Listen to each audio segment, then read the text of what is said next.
static.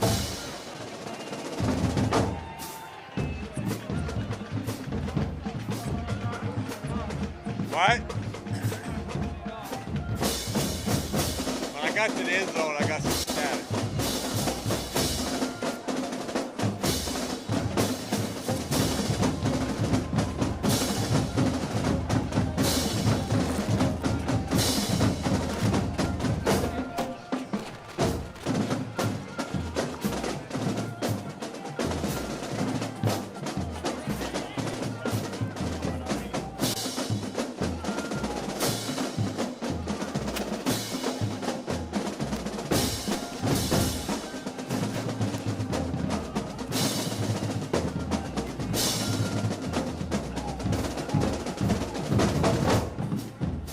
Good evening, ladies and gentlemen.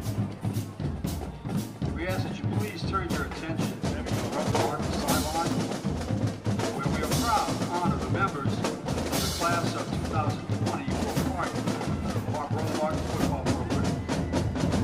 Their hard work and dedication help make our football season more memorable. We also extend our gratitude to their parents, whose support has been invaluable to the team and coaches. Senior players support staff members are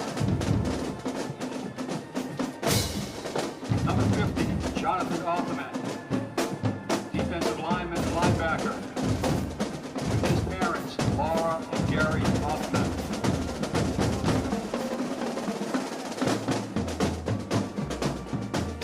Test. You got me? Yeah, I'm gonna walk to the end zone. I was getting some static. All right. Now you mic zone. Test that hit? Yeah, we all know. Okay. Wallace is good too. He transferred from Holy Cross. Keep it back. David's back. Number 73. You hear that static? Yeah. Offensive lineman.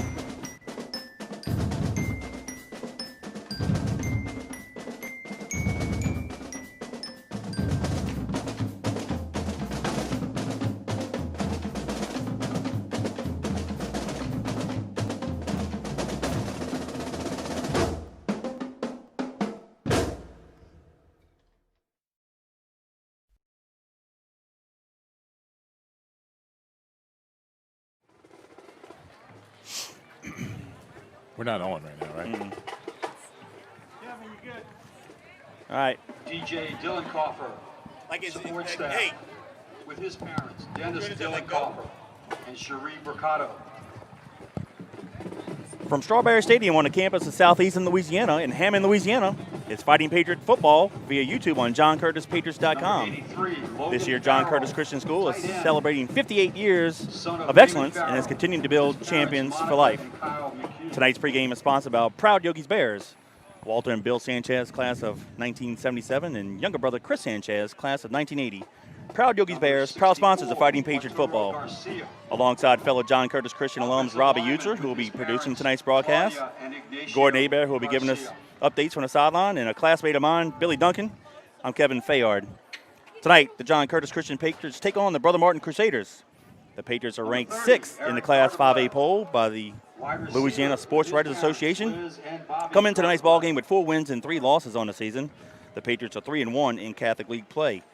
The Crusaders are ranked number 1 in the Class 5A poll, and they all are 6 wins and 0 losses on the season, and they are 3-0 in Catholic League play. Last week, the Patriots lost to Rummel 20-14, while Brother Martin's game with Holy Cross was canceled due to COVID. Billy, this year, the Brother Martin Crusaders probably have their best team since 1985. I mean, they come in here with an undefeated record, obviously 6-0 overall, 3-0 in league play. They beat the Raiders in a close game several weeks back. What's really important, impressive with these guys, like Rummel did last year on defense, on offense, they returned 10 of 11 starters, a very seasoned offensive line who's been together for 3 years, and a very, very good quarterback with some capable running backs and receivers. Patriots going to have to work cut out from tonight. Yeah, and as a quarterback, I got to love a great offensive line. Absolutely. Absolutely. Your keys to victory for the Patriots, what they need to do to on offense and defense tonight against the Crusaders? Well, I think for sure they need to be in their spots. They can't get lazy and not be where they need to be. We're going to have to play straight up and play our spot. And then I think on offense, just be consistent. No turnovers. Hold the penalties back and be consistent. It'll give us a chance to win. Yeah, I agree. Oddly enough, you and I were talking off air, but for our listeners, due to COVID, it's been a weird year. It's been obviously an 8-game regular season. The Patriots are the only team in league that will have played all 8 regular season games. However, we did lose a game against Brother Martin in league play, but we filled that with Acadiana. So we were going to play more games in the league than anybody else. So we're 3-1, having lost to Rummel last week. Should the Patriots defeat Rummel tonight, Brother Martin will be 3-1. Rummel, if they should beat Jesuit tomorrow, they'll be 3-1. But because the Patriots would, say, beat Brother Martin beat Rummel, and Rummel beat us, it'd be a 3-way tie for the championship. Now, we have one more game played, so we'll be half a game ahead of them, but basically I think it'll be a 3-way split. So it's 2020, COVID year. So go it's weird. figure. Go figure. This is odd. So. But, I think as we're going through the season, I've been watching you on TV and watching the games probably since 1985. Yeah. And, I kind of look at Curtis football as state champions and state championships. And so, yeah, if we get to share the district, that's great, and it's important. Right. But I think there's more on the table than the biggest just prize is Christmas weekend. You're right. No, you're right. And the Patriots haven't played for a state championship since 2018. Granted, that's 2 years ago. Since we lost in the semifinals last year, that's a lifetime for us because you and I played when we went to Curtis, the state championship, not by design, but it was on the schedule. We ended up playing because the Patriots earned their way to the state. I was there for 8 years, and the Patriots always played in the state championship. Right. And if you're going back in history, we were talking about this a little bit earlier. I mean, you and I played on basically from 8th grade to 12th grade, state championship every year. Yep. Except our sophomore year, we had a little bump in the road, Right. and I kind of look at that bump in the road, like I told you earlier. That lit a fire for the year coming next. The next 2 years really we had. Exactly. And I think you can do that in a season. And we're losing to great teams. We're not losing to weak teams, but they're learning, and I think we're picking up things, and we're going to get better and better. Here's the thing, this year we lost 2 consecutive games to Acadiana, and then the following week to Carr. That's the first time the Patriots had done that 2 different ways.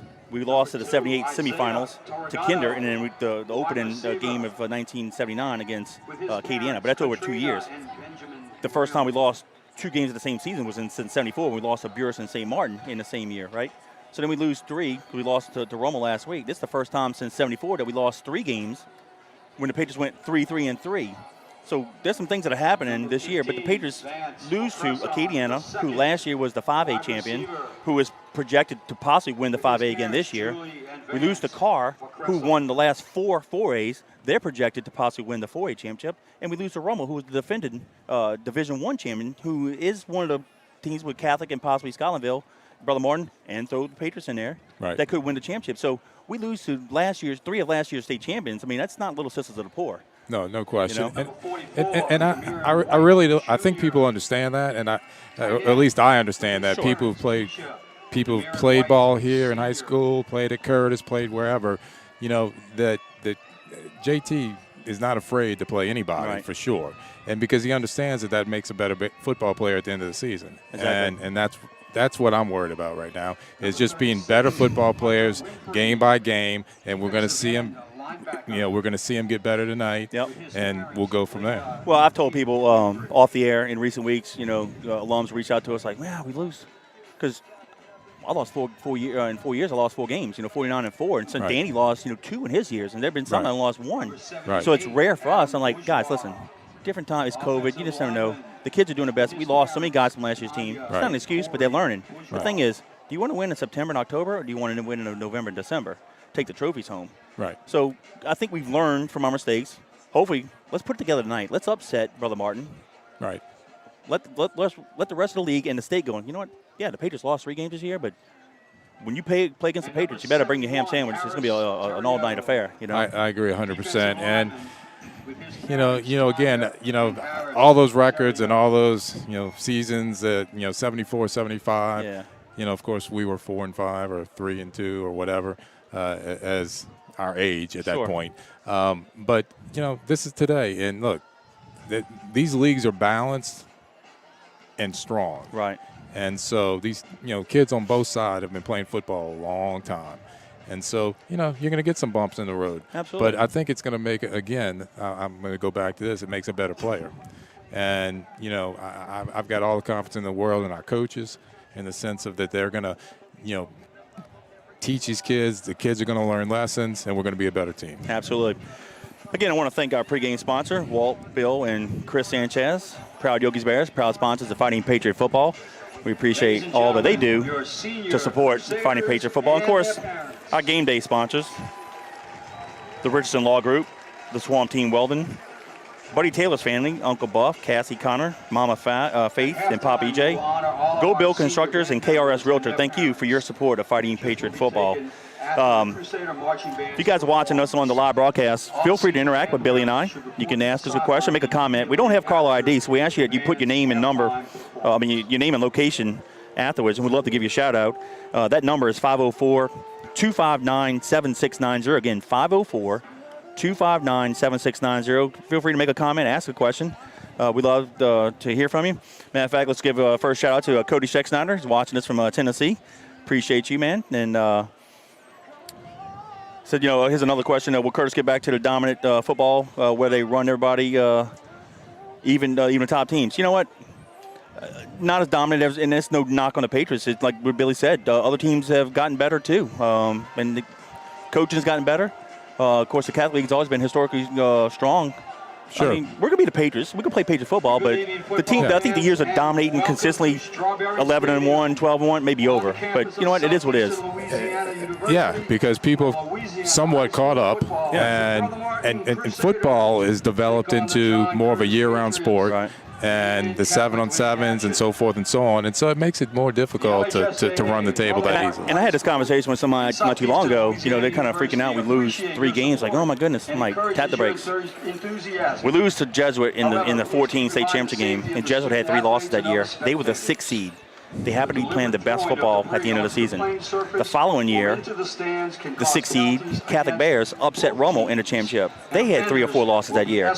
The following year, in 16, Evangel was a 5 seed. They had 4 losses that year, and they thumped us 27-7. And in the broadcast era, that's the first time we have, and I don't think we've had a game since, that I saw a team just take Curtis and do what they wanted with us. Right. And they flat out beat us, and they crushed Scotlandville in the championship the following week, like 41-14, 42-14. As a 5th seed.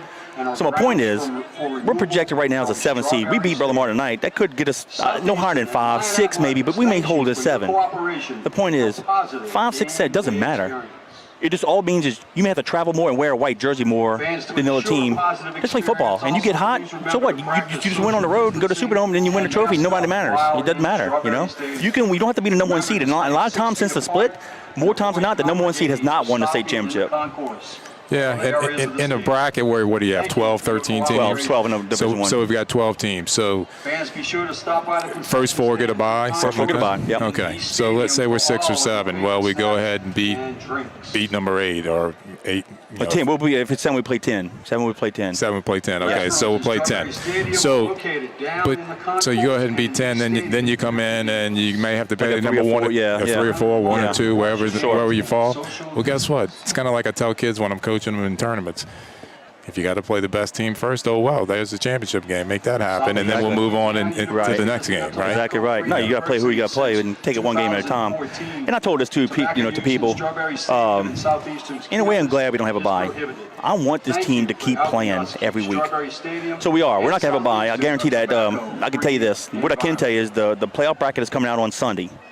Who we're going to play, where we're going to play, and well, not necessarily where, but who we're going to play in the seeding will be determined Sunday night. Okay. So I do know this. If we say the 7th seed, we'll play the 10th seed. Projected right now, it's Holy Cross, who we played 2 weeks ago. We would be the home team because we're the higher seed.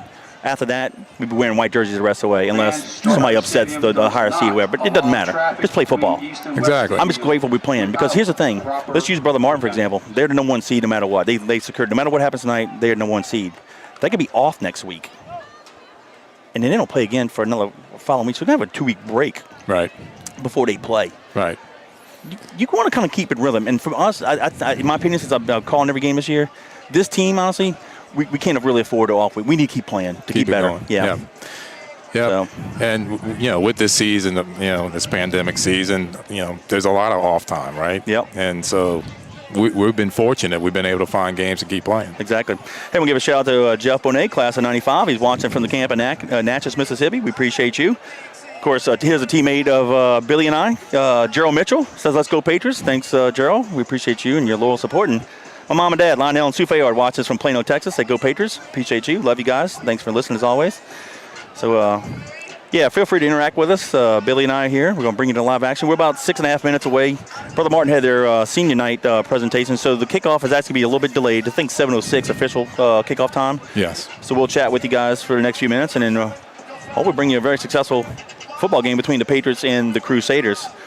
Real quick, let's go through the seeds coming into this week. Now, things are going to change after this weekend because there are some games tomorrow, so it depends on who wins and loses. Again, if we beat Brother Martin tonight, we might improve 1, maybe 2 more spots. And, of course, depends on Acadiana and Carr, who we lost to. If they keep winning, that's going to help us as well. We'll get points for that. Right. So I don't think we'll go any further than 5, but, we hold at 7. That's okay. But here's what the seeds look like as of going into tonight.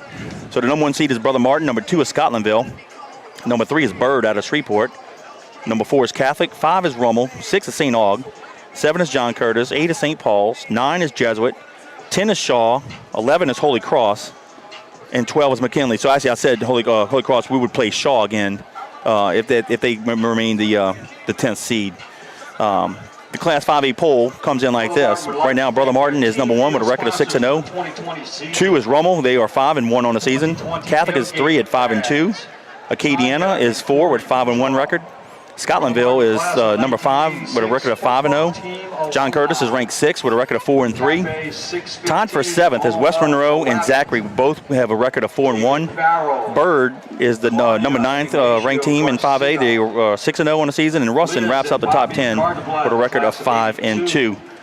The Patriots lead their overall series against the Brother Martin Crusaders 6-1.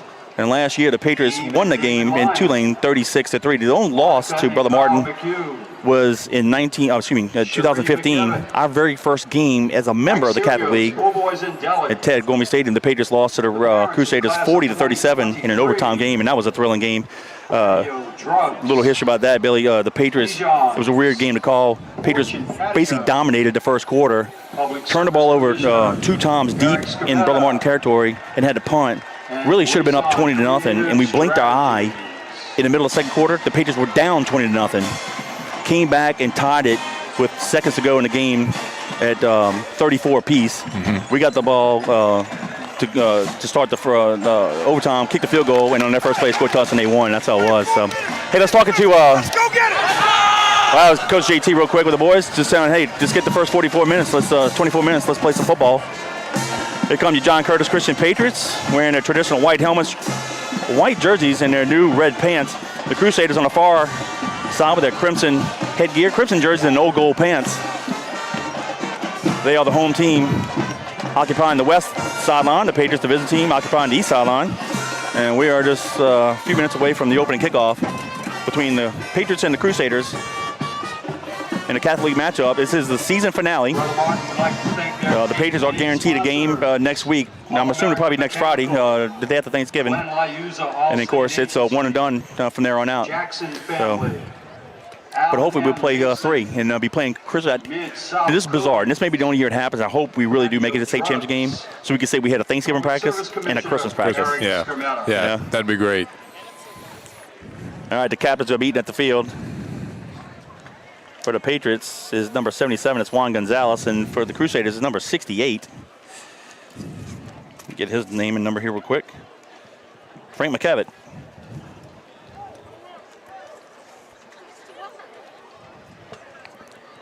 And this game is also being broadcast on a local cable channel, so we may have some TV stoppages throughout the game.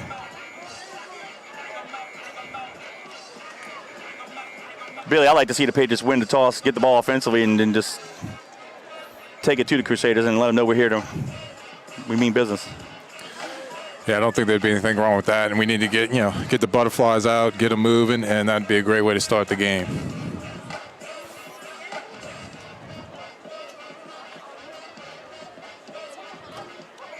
And it looks like the Patriots defense won the toss, so we'll. Brother Martin won the toss. I think they deferred. Yeah, they deferred. Yeah, That's right. I thought we were going to kick off, so we're going to receive anyway. You got your wish.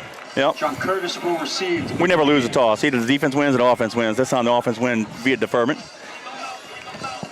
Here's a quick question. What happens if you can't play due to COVID in the playoffs? You are eliminated. No ifs, ands, or buts. That's very important. That's why we're doing the best we can. Actually, the school is home, sending everybody home for distant learning. They've been very cautious. We don't dress in the locker room all together as a team. Seniors go in the locker room. The juniors go into one gym, and the freshmen, sophomores spread out in another gym. So we've been very diligent throughout the year to do the best we can. But if we play a team in the playoff and the following week they get COVID, we could be in trouble. We're going to pause for an invocation and a plan for the national anthem. With the playing of the national anthem by the Crusader Marching Band.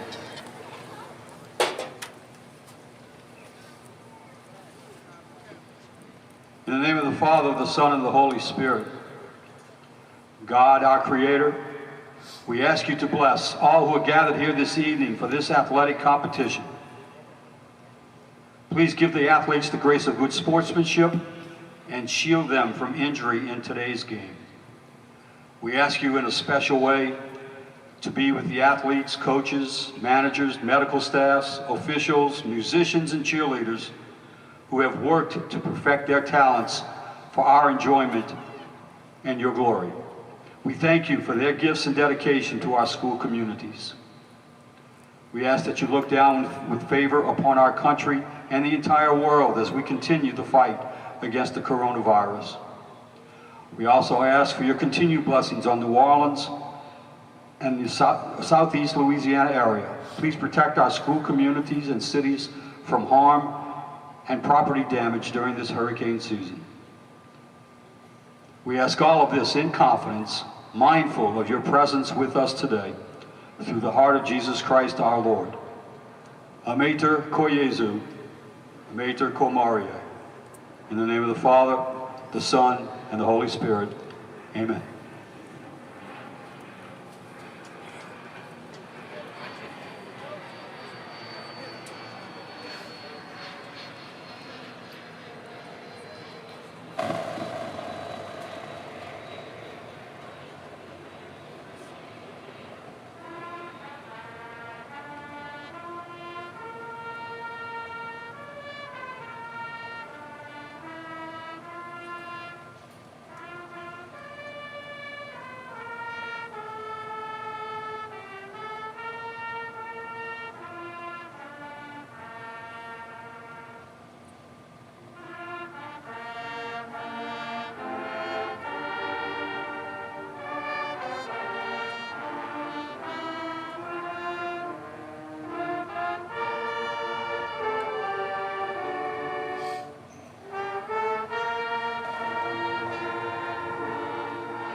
Welcome back to Fighting Patriot Football via YouTube on JohnCurtisPatriots.com alongside fellow Patriot Billy Duncan. I'm Kevin Fayard. Happy to have you. I want to give a shout out to fellow Patriot Brian Chipola. Listen to us in Covington. He wants to say, hey, what's up, Billy? Give you a shout out. So, what's up, Brian? Yeah.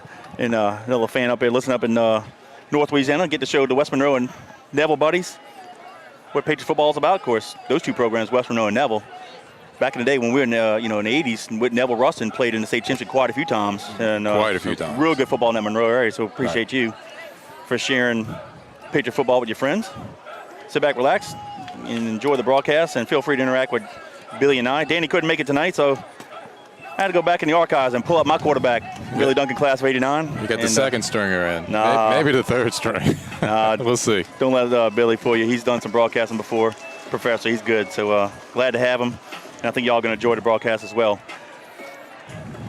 We're here in Hammond at the Strawberry Stadium, campus of Southeastern Louisiana University. Number 5. Deep for the Patriots, the left side halfback will be Caleb Spann. Actually, he's going to be the lone back there. We've been changing up a little bit this year. Sometimes we've had 2 backs. Usually traditionally we've had 3, but we're going with 2 of 1. Right. Kicking it off for the Crusaders will be number 11, Leighton Liuza. So have we been pretty consistent this year, special team-wise? Yeah, consistently inconsistent at times. Okay. We've actually had some decent returns. Caleb Spann is very capable. We've had a couple penalties, brought some returns back, but don't be surprised if we get it to the 45-yard line. Having said that, as you know from following the Catholic League with us, a lot of these Catholic League kickers are pretty good. They kick in the end zone, so sometimes we don't get a chance to return them. All right, the official marked the game ready for play, and here's the kick. A little short kick. Comes near side. And I believe that's Davis. And he gets tackled near the 36-yard line, so that's where the Patriots take it over 1st and 10. And that'll work. Sky kick it all you want. Yeah. We'll take a short field. Yeah, it wasn't your normal soccer player playing football there. It didn't seem like. No. Javon Davis on the return for John Curtis. It was Davis.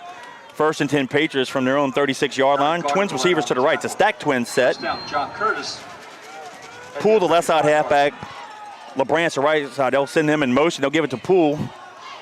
Off the right guard. He fights hard near the 40-yard line, and that's a nice run for 4 yards there, Billy. Yeah, right up the middle, easy little 230 base with motion.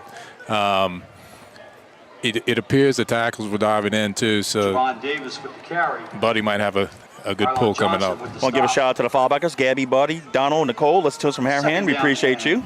6. Same formation, stacked twins to the right. Ball near hash mark. Taylor in motion. We'll send Davis, the inside receiver, in motion near side. We'll come near side. Taylor keeps it, and he's going to fall forward near the 44-yard line. I think he's going to be about 2 yards shy of the first down. Gain of 4. Yeah, Hey. They got him right at 2 short. Gain on 4 first down, gain on 4 second down. Hey, keep rolling, right? Keep it rolling. There you go. 3rd down and 2. The ball will stay on the near hash mark. Got 11 minutes to go in the opening quarter. This is the opening possession. 2 tight ends split to the right. That's Dudenhofer out right. We need to. We'll go to the right. And Quinn got it, and he's going to be about a yard shy. I think he got to the 45, so it'll be 4th down and 1. Stopped by number 24, Andrew Lyon. And it is, so we'll go ahead and send the punt team in. 4th down. Yeah, it's early in the game. I think we got to do that. Just try to pin them back here. Yep, Lee will go back to punt. It's like the Crusaders going to play a punt safe. They're not going to have anybody back just to make sure. Now they'll send 5 back. That's going to be Jaron Manning.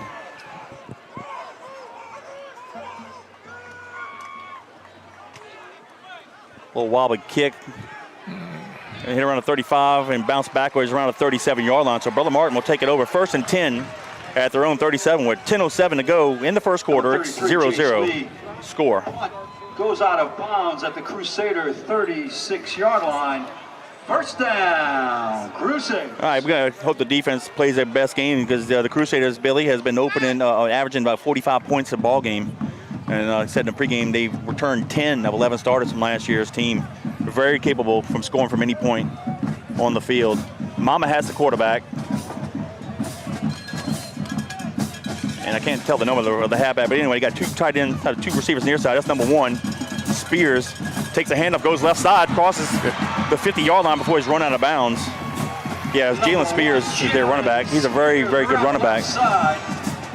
And on first play, they got it outside. Yeah, and it was tough to see from our angle how the blocking was, but I did see a Crusader on top of one of our linemen. We're going to have to play our spots. We're going to have to play strong and hold our ground.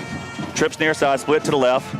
Mama had it a shotgun. Spears takes the handoff again, goes around the same left side, and breaks a couple tackles, has a first down and more before he's run out of bounds near the 25-yard line on the far sideline. And really 2 plays, the Crusaders are going from their was stopped by 32-yard line down to the Patriots 30.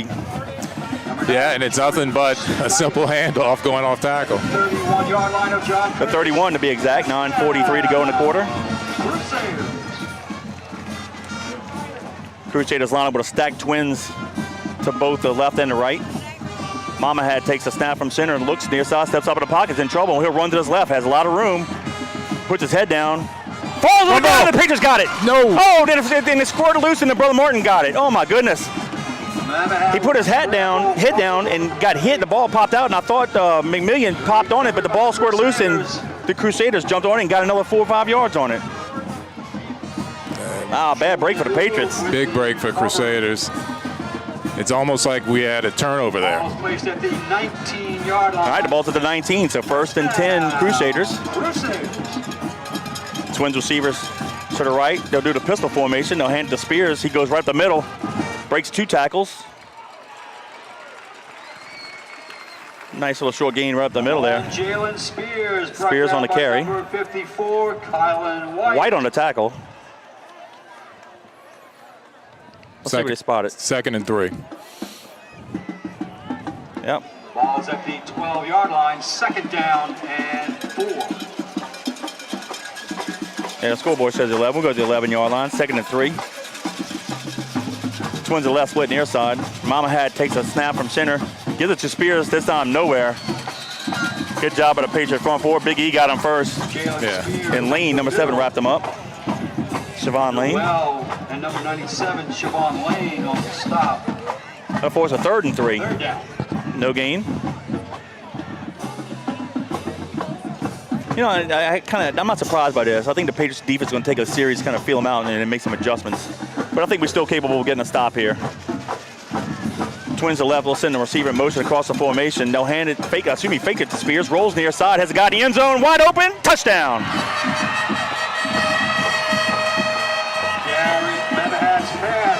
Number 83, the big tight end, just did a drag route in the back of the end zone, Billy, and he was wide open. Yep.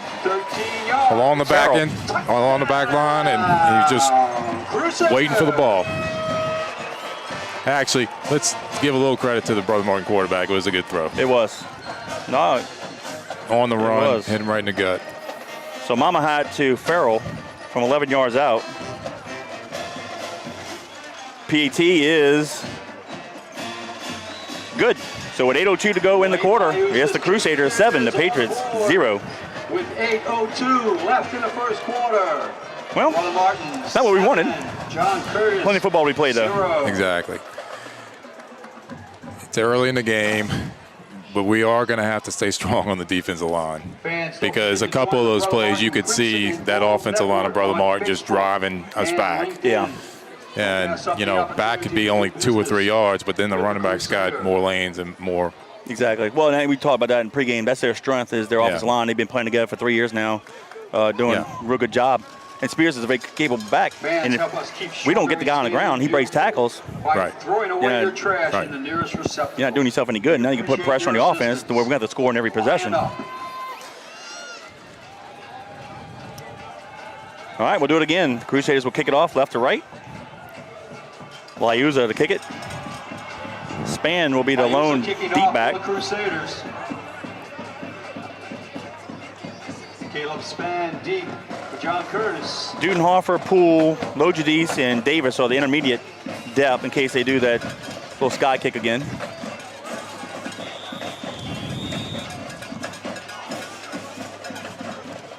They'll do it. They'll come this way. Davis will field at the 22-yard line. He'll come near side. And he gets it to the 30. So the Patriots take it over 1st and 10 at the 30-yard line with 7:58 to go in the first quarter.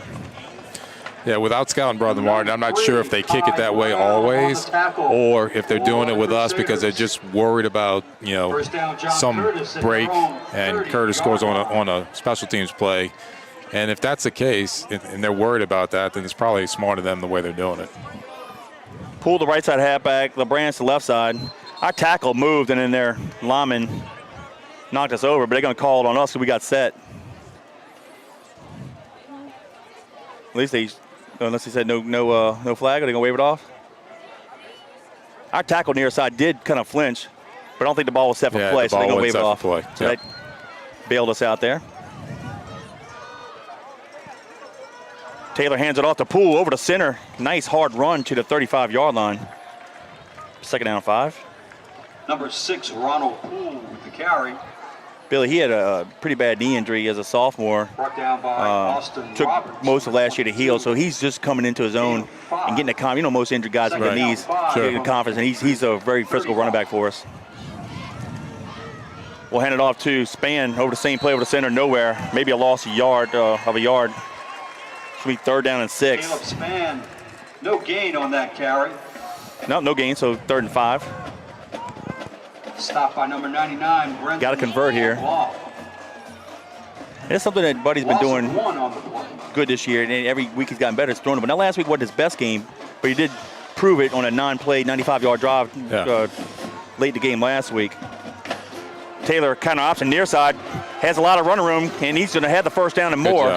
Got out of bounds at the 42-yard line, so great job there by Taylor. Runs out of bounds. Gain of 7. Great job by Taylor and great play call. We finally got to a spot where we had a little space with a little misdirection. First down, John Curtis. You know, we grew up in an era where wishbone, I formation, split backs, whatever, running the ball, you may throw it when you had to. Now in the age of throwing the ball, the veer's the gimmicky offense. You know, it's crazy to hear that nowadays. Yeah. For old-timers like you and I. Well, and they're sitting there with 8 or 9 guys in the box, so. Taylor keeps it near side, breaks a couple tackles. Now he pitches it late to Spann. No! And he stepped out of bounds. It's okay. Good. I like the effort, but boy, if we could have converted, Spann has his whole sideline. We could have scored. Taylor's lateral. Yeah, but Covered by number 5. you could see Taylor as he was coming through. He made a good read. He got outside. He almost faked the pitch, went inside, and then he was trying to get it back to him. So I think Taylor's ready to play. He looked good on that run. Yep. We stepped out of bounds at the Crusader 47, so 1st and 10 Patriots, 6:51 to go in the first quarter. It's the Crusader 7, the Patriots 0. Taylor hands it off to LeBranch near side, and he got it to the 39-yard line. Nice run on first down. Second down and 2. Nice run, good read. LeBranch with the carry. Once Taylor's able to get outside, the inside opens up. That's true. Brought down by number 33. I'll get you throughout the broadcast as a former Patriot quarterback. You can probably talk about the little things like that. And unfortunately for that type of offense of these options, it's a process. I agree. Ball near hash mark. Twins receivers to the right. Taylor goes to the right, keeps it. Now he hands it to Spann. Spann's gonna have the first down at the looks like the 34-yard line. Gain of 5. Caleb Spann with the carry. Tackled by number 22. So it looks like the Patriots have something cooking here in this drive. First down at the That was the 6th play of the drive so far. We're getting a little push from our offensive line now too, so we're helping there. Yeah, I think Coach Jerry had a little motivational speech for him after that first series. I'm sure he did. Ball's in that right hash mark, top of the field. Twins receivers near side. Taylor comes near side, hands it to LeBranch over to center, breaks 2 tackles, and he's going to get it near the 30. Let's see what he spotted. I believe they are going to mark it at the 30. That's a gain of 5. It should be 2nd and 5. Yeah, good start. LeBranch on the carry. Here's a question from Alyssa. Does Curtis have a young team this year? Yes. We lost quite a few guys from last year, and that usually happens every 4 years. We have one good senior crew, and we go kind of lose a good group, and then. 2nd down and 6. But I tell you what, the 8th and 9th grade team have been putting the wood to teams, so the future looks really, really good for the Patriots. I tell you what, they're sitting over here covering. Well, they adjusted. They were playing man-to-man earlier. Twins receivers near side. We'll fake it to line. There it is. There it is right there. Touchdown. Davis is wide open in the middle of the field. Lays it up. Touchdown. See, that's what I was talking about. They set it up with the play before, and they came right back. We had the Twins on this side, and there was nobody in the middle. They was playing man-to-man, and Taylor did a heck of a job staying low, so they couldn't see him, and he made faked the ball, and a beautiful pass. Billy, he's done that all year long. Does a great job because he's kind of so much short, and he does a good job hiding it for the next couple seconds. And he has a nice deep ball. He puts a good touch on it. And the safety, not seeing him, thinks he's running. Number 92, Linus Noel, to attempt the Big E to attempt the PAT.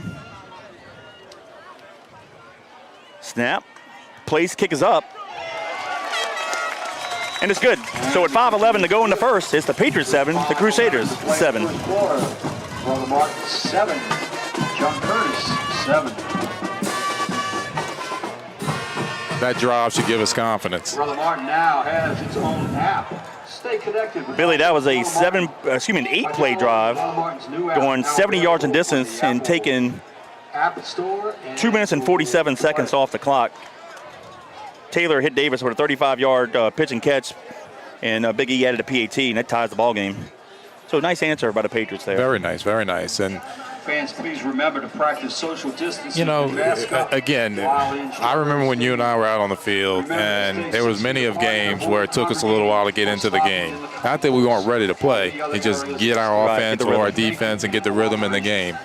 And you know, running the option, sometimes it takes a little bit to get the rhythm because other teams are going to defend it differently and so forth. So, you know, as a quarterback, as a running back, you know, you got to feel it out a little bit, and then you get ready to go. I mean, running the option is kind of like the passing game of old. Right.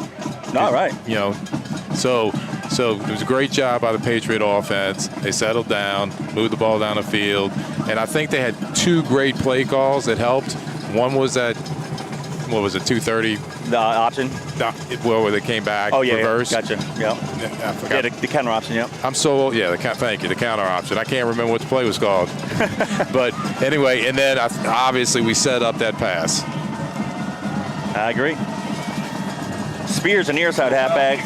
Lambert, the far side. They're going to stand at the Crusader 10. Big E to kick it off right to left.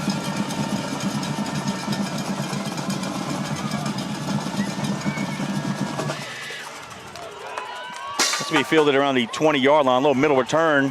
Oh, they broke a couple tackles, and we're finally going to ride them down at the 45-yard line. That was number 22, Roberts, Austin Roberts, with the about a 25-yard return, just right the middle. He just put his head in and ran.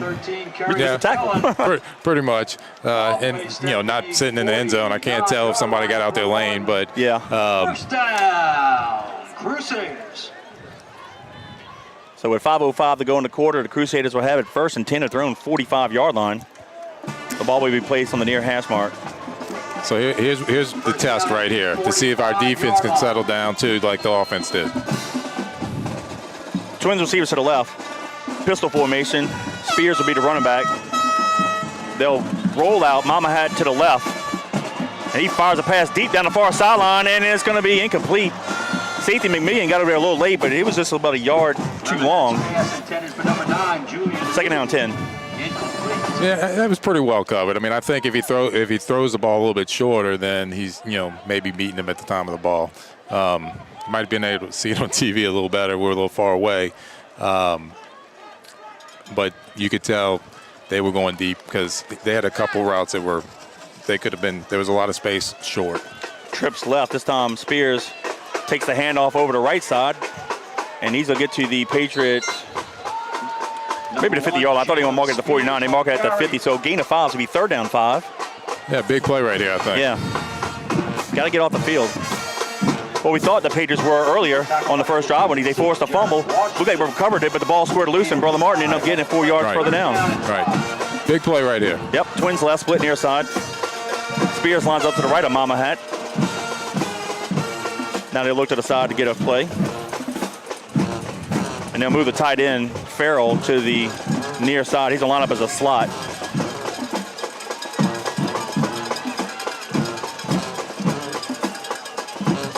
Mama Hat takes a pass from the center, steps up in the pocket, fires it near side. Going to be short of the 1st down. Nice job there by Wallace.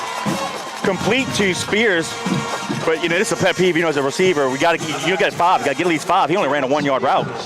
Tackle by number 7. A good job by Wallace. And he was looking to the slant on the left, and number 3 Frost stepped right in front of him, and he had to come back this side. Yeah, Craig Gullen. Yep. Good read by Gullen on that play. That's going to force the Crusaders to punt.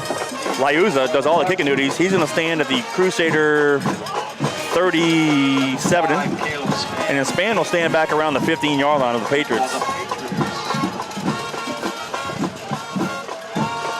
Good stop there by the Patriots defense.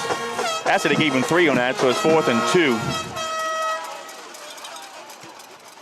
2. Nice spiral kick. Gonna be fair caught inside the 15, I believe around the 13-yard line. Let's see where they mark it, but 1st and 10 Patriots with 3:15 to go in the quarter. Span with a fair catch. at the Patriot 14. 14 is where they mark it. First down, John Curtis. 86 yards away from pay dirt.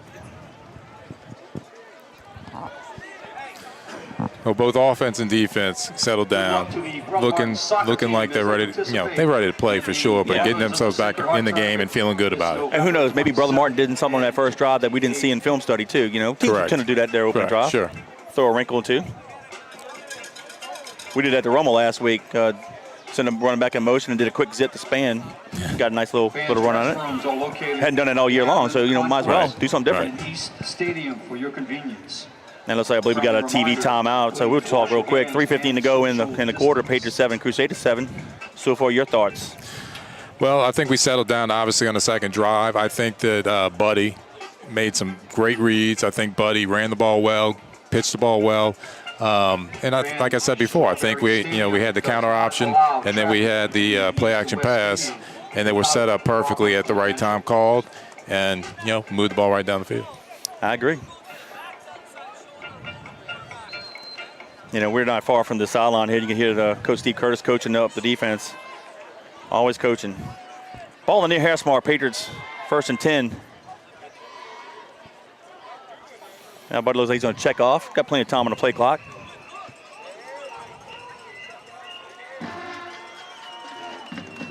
Will come near side with the handoff to LeBranch. Breaks a few tackles. I think he crosses the 20. Let's see where they spot it. That would have been a gain of, I believe, 7. If they get to the 21. At the 20. 20, gain of 6. Thank you, Gordon. It was a great cut by LeBranch in the hole.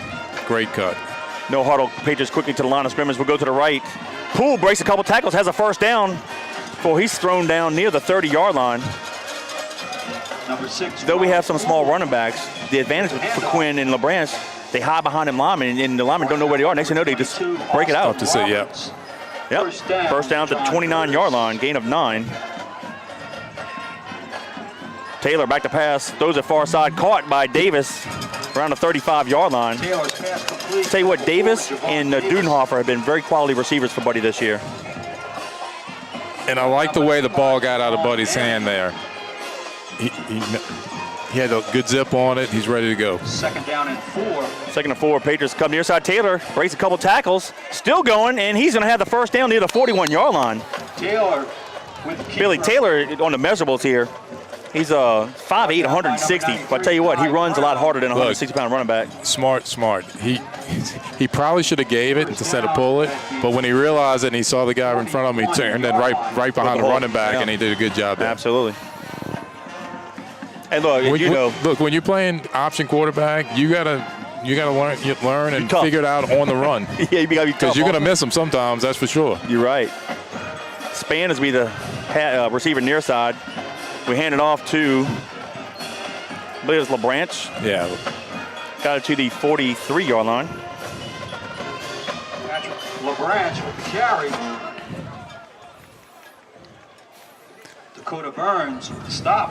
Gain of 2. Second down 8 from the 43. Second down and 8.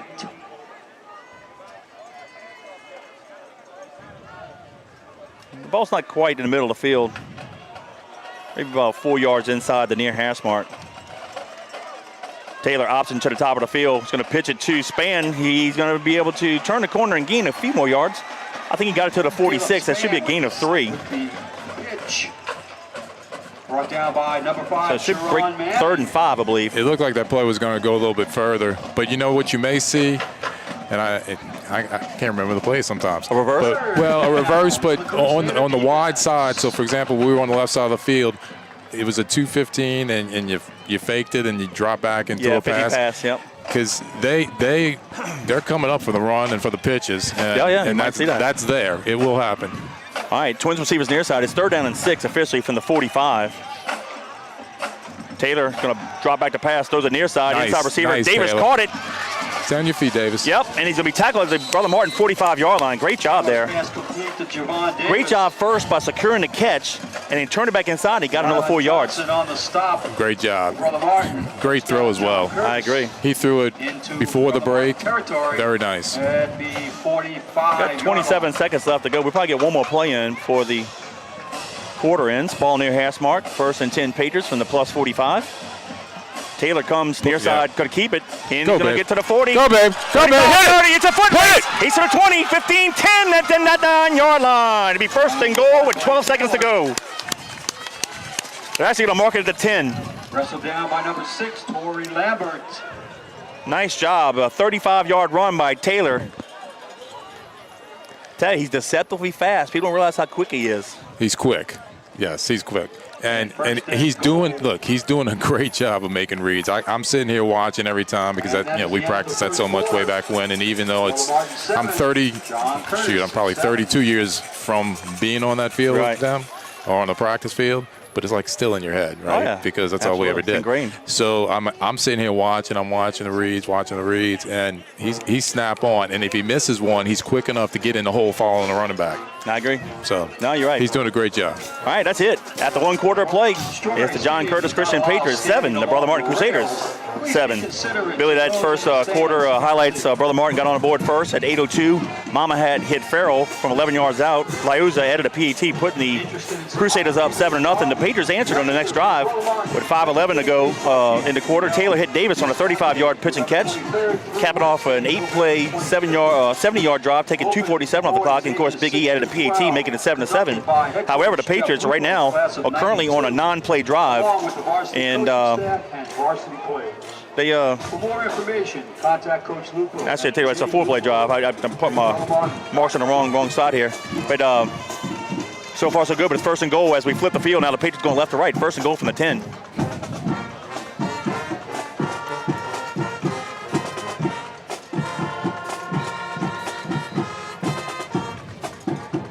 Yeah, we've run 4 plays so far. Right. Been nice. We ran out to 3:50 left to go in that first quarter. So here we go to start the second quarter. First and goal from the Crusader 10. More than likely, we're going to run one of our staple plays, first down. See what we get. Quinn, the left side halfback, Span, the near side halfback. Ball's on that left hash mark. We'll send LeBranch in motion near side. We'll quick zip it to Span, and he dropped the ball, and the Crusaders got it. You got to secure it, and he just dropped it. I like the play. He may not have scored, but he could have gotten close to the 5-yard line. He just dropped the ball. Oh, missed opportunity. So with 11:50 to go in the half, the Crusaders come up big with a fumble recover. And let's see what they spotted. Brother Martin will take over at their own 15. At the 15-yard line. He just dropped the pitch. First down, Crusaders. I got a message here. How's the Brother Martin coach Bonnie's son doing? Little Mark, he's doing well. I know they went up to Boston in the springtime, had a couple surgeries, and little man's been healing well back home. So good for him. They'll send the receiver in motion all the way across the formation. They're going to hand it off. Fake the handoff. Excuse me, has a guy wide open up the middle of the field. We have a first down and more. McMillian brings him down around the 37-yard line. That's going to be...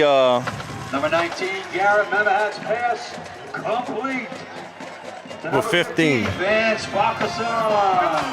Crossan. Yeah, I want to see how they pronounce that. Number 15. Thank you. Not hooked on phonics to pronounce that name right now. Nonetheless, first and 10, Crusaders.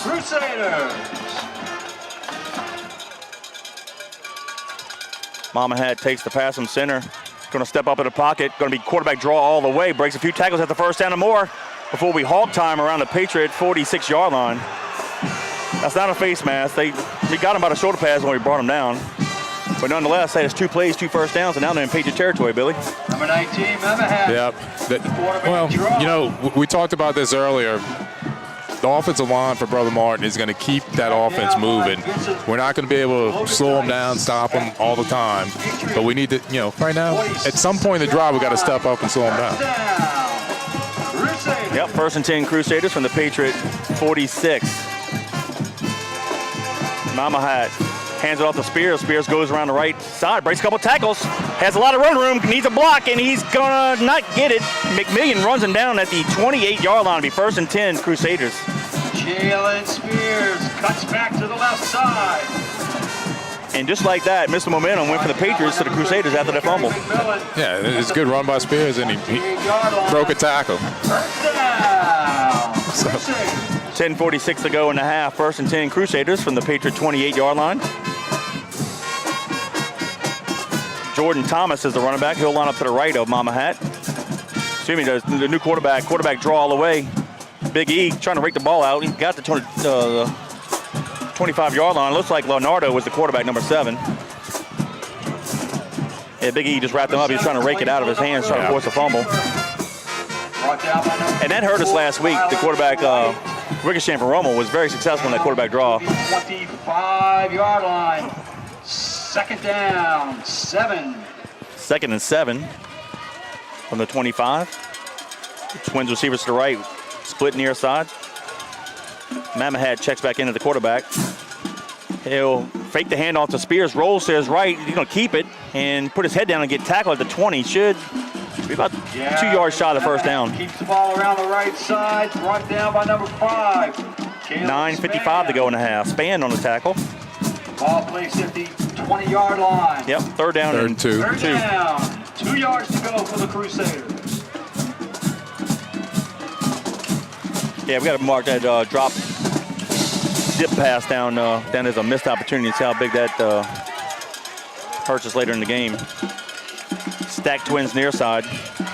Send the receiver in motion, cross the formation. Spears takes a handoff, goes right up the middle, breaks 2 tackles.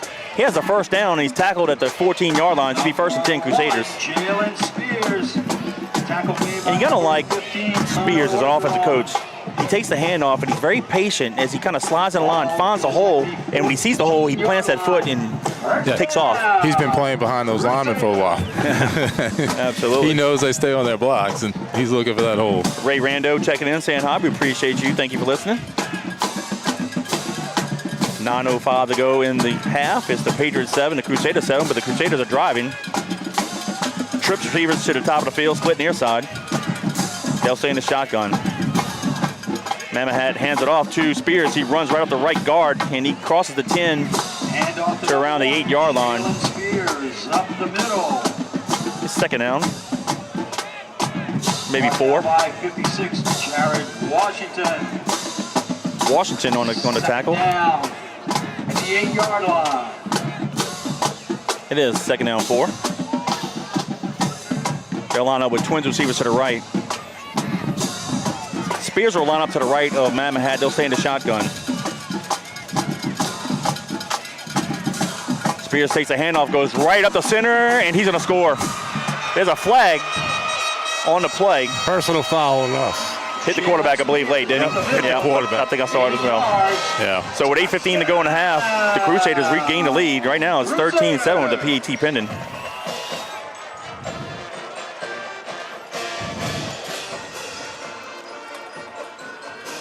Well, Brother Martin made that look easy. Well,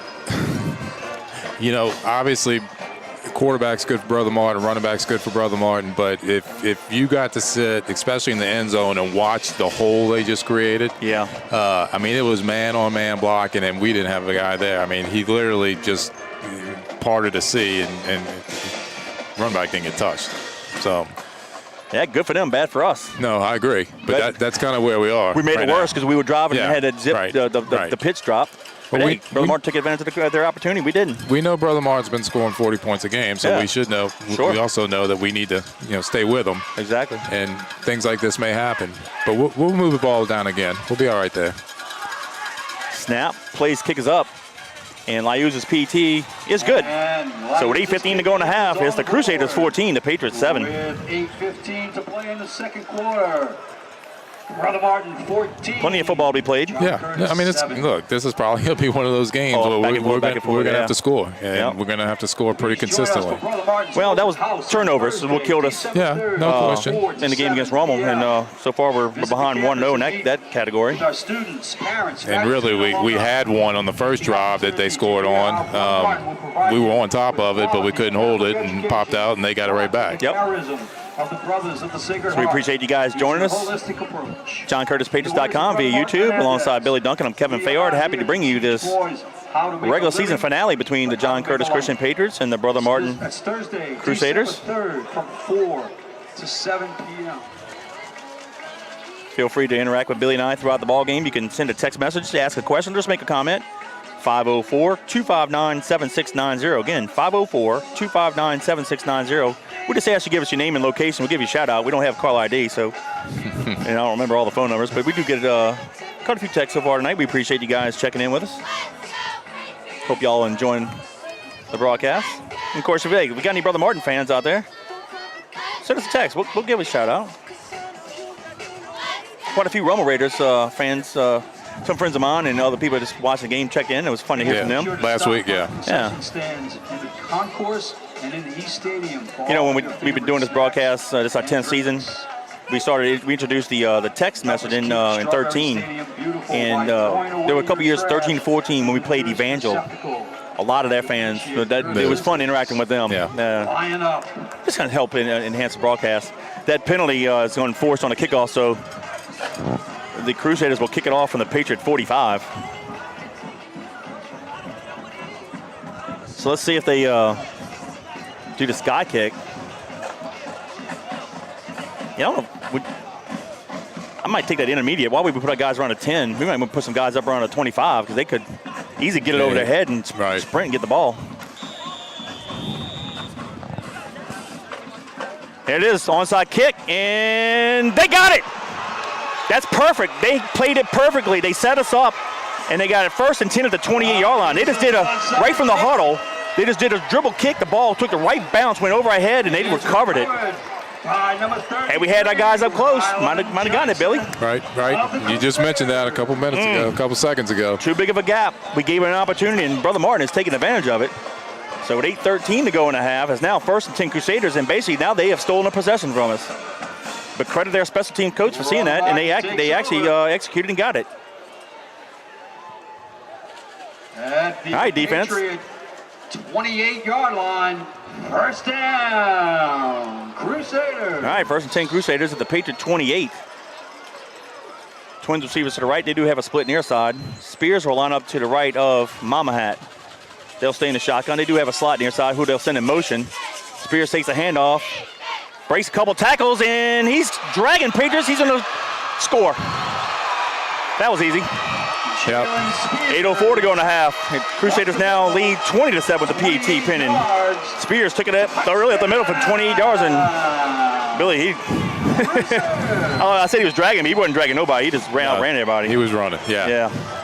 It looked like he was dragging because he was right on his tail, but he couldn't grab his shirt. We got somebody for the Patriots down on the field. Yep. Well, one play, 28 yards, Spears right up the middle. And now, just like last week, the Patriots have dug themselves in a hole. Put a little pressure on the defense. But, what an opportunity. And that's what good teams do on special teams. I don't know the reason why. We had one guy deep at the goal line. We're going to put 4 guys at the 10. We left a gaping hole, and they saw it. And obviously they have it in their playbook. They just, from the huddle, just did an onside kick and executed it perfectly and stole possession. And on the next play, 20-yard run up the middle for a touchdown. Right. Yeah. It was kind of like I was talking about when we were calling offensive plays and we would call those plays at the right time. Yep. Or when we do our extra point and we call it at the right time. Yep. They did it at the right time. All right, Liuza line up for the PAT, but now the Patriots need to score because they get the ball at the halftime. Can't get too big of a gap here. High snap, Plays kick is up, and it is a line drive through, so Liuza adds another point. 8:04 to go in the half. It's now the Crusaders 21, the Patriots 7. With 8:04 to play in the second quarter, Brother Martin 21, John Curtis 7. We are getting to a little bit of a time right now. We haven't seen the offense have the ball for a little bit, but time right now where I think, I don't want to say it's gut check time, but we got to keep playing because if not, they've got the ability to put another 2 touchdowns on us real quick. Easily. Well, their offense is explosive. Again, they've been average. Going into the Rommel game a few weeks ago, they were averaging close to 50 points. It may have dropped down to, let's say, 44 to 45, but right. Darn. It's a lot of points, and right now we've only put up 7. We only put up 14 last week. We have had 2 long drives. Yeah. It goes back to turnovers, and the way I look at it right now is we really lost 3 because we should have recovered the original open football. drive. Yep. Fans, if you are in need of medical assistance, please. Now they actually executed that onside kick perfectly. Saw the opportunity and took advantage of it. I mean, that's to extend its appreciation smart football. Indiana Ambulance for providing emergency standby services at this event. Well, Uza might get a leg worn out here in the first half between the PATs and the kickoffs here. And that last hold or that snap wasn't perfect. He had to kind of hesitate, wiggle it through. Yeah. Did a good job.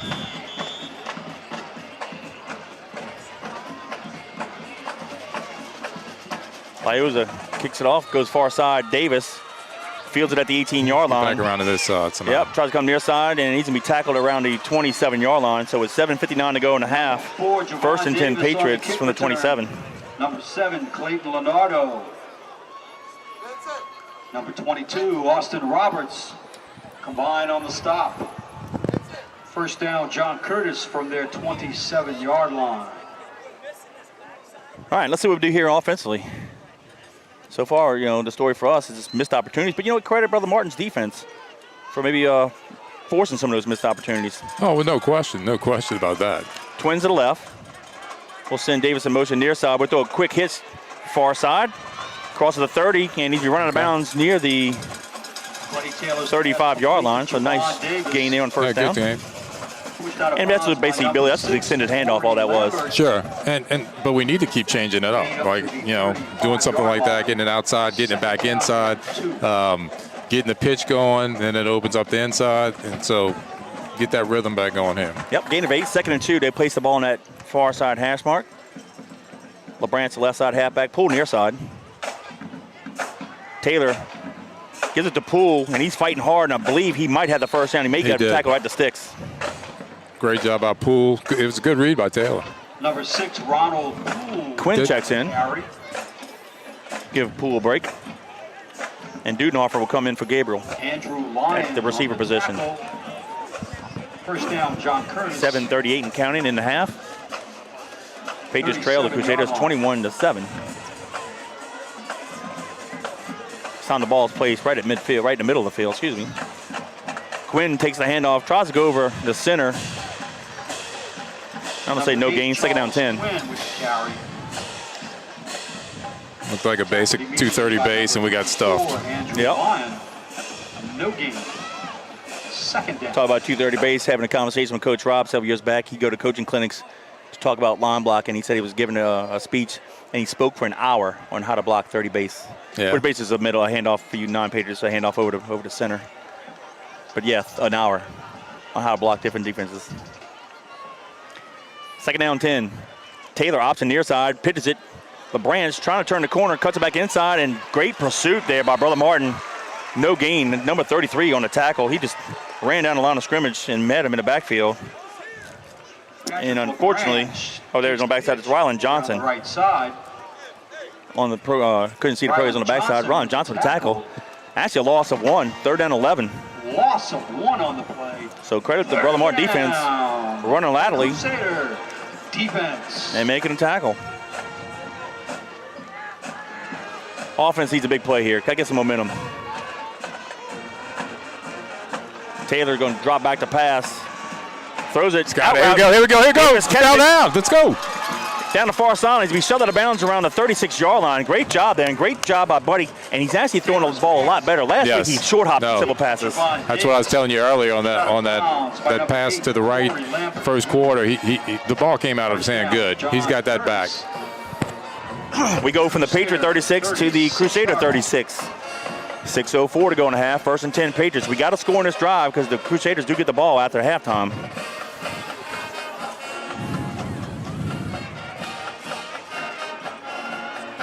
They'll keep the ball on that left hash mark. Looks like Quinn and Caleb Spann, the halfback. Spann takes the handoff. He's going to get to the 35, gain of 1, 2nd down 9. Caleb Spann on the carry for John Curtis. We're under 6 minutes, 5:48 to be exact and counting. Gain of 1. 2nd down 9. Down and 9.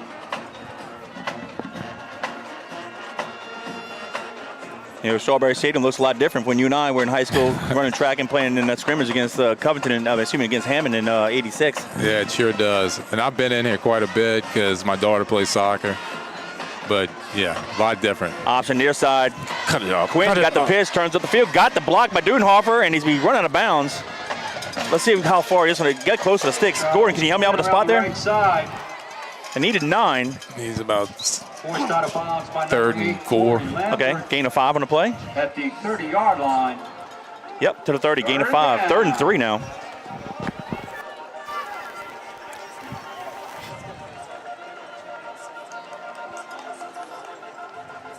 Maybe a long 4. We gotta get it to the 26. Twins receivers to the left. Will come near side. Gave it to Poole. We probably should have pulled it. Yep. Gain of 1, they're 29, and you know, we might go for it right here. Poole on the carry. A little too far for Big E, though he hit a 35-yarder. Might be a little too far. Brought down by Ryland Johnson. Gable checks in. Too close to punt because if you kick in the end zone, Right. you only net 9 yards, so let's go for it. I think, well, and Plus I we're also down. think we need to do that. Yeah. We need to go for it. Absolutely. LeBrant's the left side halfback. Poole the near side. Ball in the near hash mark.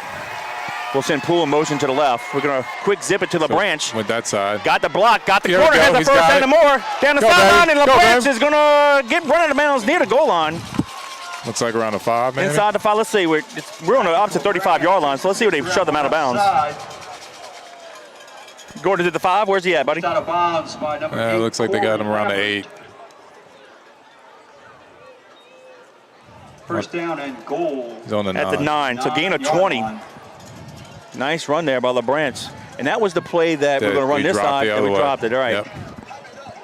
First and goal with 4:34 to go in the half. Span and Quinn are the halfbacks. We'll send Quinn in motion near side. Give it to Span, crosses the 5, fights hard, and he scores!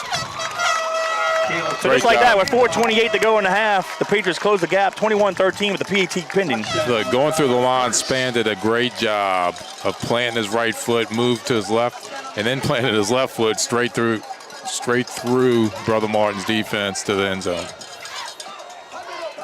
Very decisive, very, very good run. Patriots line for the PAT, and Big E will kick it.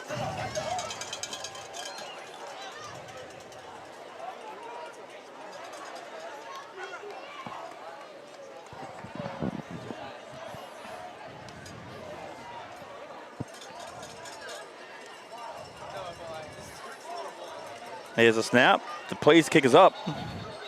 And I don't know if it was fake or not, but there's a flag on the play. They stopped it. Tell you what, if it was a fake, Taylor had 2 points. Yes. They did a good job coming up the middle. Flag on the play, penalty. False start. False John on the Curtis. Patriots. Moving back 5.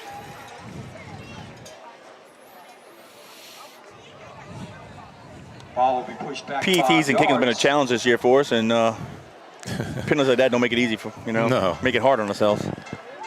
False start on an extra point. Yeah. Coach JT is now calling a timeout. Yeah, because they Timeout, flinched. John Curtis. Brother Martin did? Jumped. Well, unfortunately, that could change the call. Attention prospective Well. students. Spend some time on Brother Martin's campus and experience the Crusader School Day by attending our school day tour. Meet with Mr. Carlos Bogran, class of 99, assistant principal for admissions. Take a one-on-one. Really, in the meantime, with the timeout on the field, that was an 8-play drive by the Patriots going 73 yards of distance, taking 3:31 off the clock, and Span with a 9-yard touchdown run, and we're waiting the PAT here. So right now, we have an 8-play drive for 73 yards. We have another drive for 70 or 80 yards. Yeah. And another drive That would have been equal if it for about scored. 60. So we're moving the ball. Right. We're fine there. Yeah. We just need to settle ourselves down Yeah. on the defensive side. Yeah. And we know that's going to be hard because we know they have a great offensive line, as we said repeatedly, or I've said repeatedly. And we know that, Brother Martin's scoring points this year. So we just need to keep hanging in there and get our break in the second half on a fumble or something like that, and then it's going to be a tight game at the end. And don't forget, they stole a possession from us with the onside kick, got it, and scored the next play. So Yeah. that hurts us as well. Coach JT's giving the white hat the business down here. Well, JT must listen to Gordon when he said he flinched. Hey, let's give a shout out to Frank and Shay. Listen to us from the Place. We appreciate you. Thank you very much. Again, while we have some time, feel free to interact with Billy and I. 504-259-7690. Again, 504-259-7690. Just give us your name and location. We'll give you a shout out. All right. Now the referee said he had enough, so let's play. Be a longer PAT, but he can do it. Snap. Place is blocked. He can't run it back. He can't run it back. He can run all he wants. It's high school football, folks. Brother Martin's getting all excited. That's right. So this will be 21-13. And that right there, Billy, is another missed opportunity. And precious points could come down and get us. Very much so. But we got to do what we can do right now and move on. With 4:28 to play in the second quarter. The game's a crazy game in the sense of something like that happens. Yeah. As a player, you got to forget about it and move on. Yeah, flush it. Exactly. It's hard to flush it, but you got to do it. Good luck to the Brother Martin swim team. Yep. Actually, when you think about athletes and athletes moving on and playing, the ones who can't flush it, they don't move on as long, right? Because they can't handle what's going on at the time, and then they don't perform as well. 4:28 to go in the half. It's now the Crusaders 21, the Patriots 13. Remember to stay 6 feet apart and avoid congregating or stopping. So the defense, well, we got good special teams here. Got to make the tackle, can't afford a big return, and then of course play good defense. Yeah. And I may be asking for a lot here, but we hold them 3 downs and they punt. We might be sitting here at 21-20 at halftime. Or tied up and go for 2. Yeah, might be a better. Well, we'll see. Southeastern Louisiana University has been a tobacco-free university since 2014. Tobacco use in Strawberry Stadium and Southeastern's campus is prohibited. All right, the kickoff team for the Patriots get on the field. The return team for the Crusaders. And Southeastern, a tobacco-free environment. Spears will be the far side left halfback. And Lambert Jr. will be the near side halfback for the Crusaders. That's a Big E. He's our nose tackle, 6'2", 305. Not only does he play nose tackle, but he also plays kicks for us, and he's the personal protector on the punt team. Does it all. Very athletic for a big boy. Kicks it intermediate. Number 22 fields again. Has a right turn. This time we do a better job tackling him. Much better. That's Roberts, Austin Roberts on the return, and he might have gotten 2-3 yards. Number 22, Austin Roberts on the return. Great job covering Chase Lee. by the Patriots. This drive right here, this defensive drive for the Patriots is very important. Yeah, you're right. Very important. Give a shout out to Malcolm Ogeron. Checking in from Bro Bridge. We appreciate you, fellow Patriot. Yeah, we can't have them go down and score and then get the ball first. No. And at this point, the clock's where that could happen if we don't step up. Ball to the 30, 1st and 10. Crusaders trips near side. They'll hand it off to the running back. Goes to the right side of the line of scrimmage. Gets a few yards. That's going to be number 26, Jordan Thomas. Number 26, Jordan Thomas with the carry. Late flag. By number 5, Caleb Spann. I turned my head. I didn't see what happened. I had to see a flag. And by the crowd noise on the Brother Martin, might be on the Patriots. And they cannot give them 15 free wins. Yeah, I was looking at the sideline because they were running in a new defensive lineman. I was trying to see who it was. And then I heard the noise. Thank you. You know, against good teams, you can't do those kind of penalties and have the turnovers. And losses to Acadiana, to Carr, to Rummel, and, you know, so far we're losing right now by 8 to Brother Martin, and that's what's happened in those games.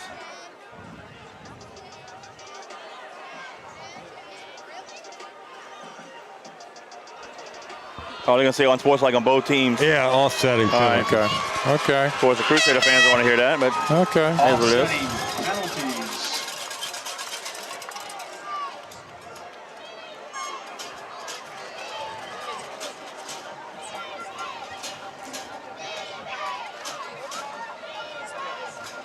I believe the ball's at the 35-yard line, so it should be second down and 5. The scoreboard hadn't changed.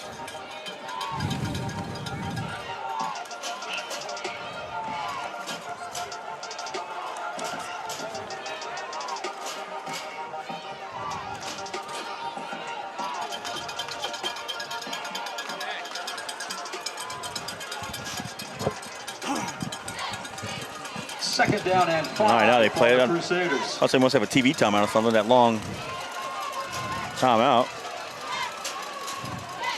Crusaders send 2 receivers near side.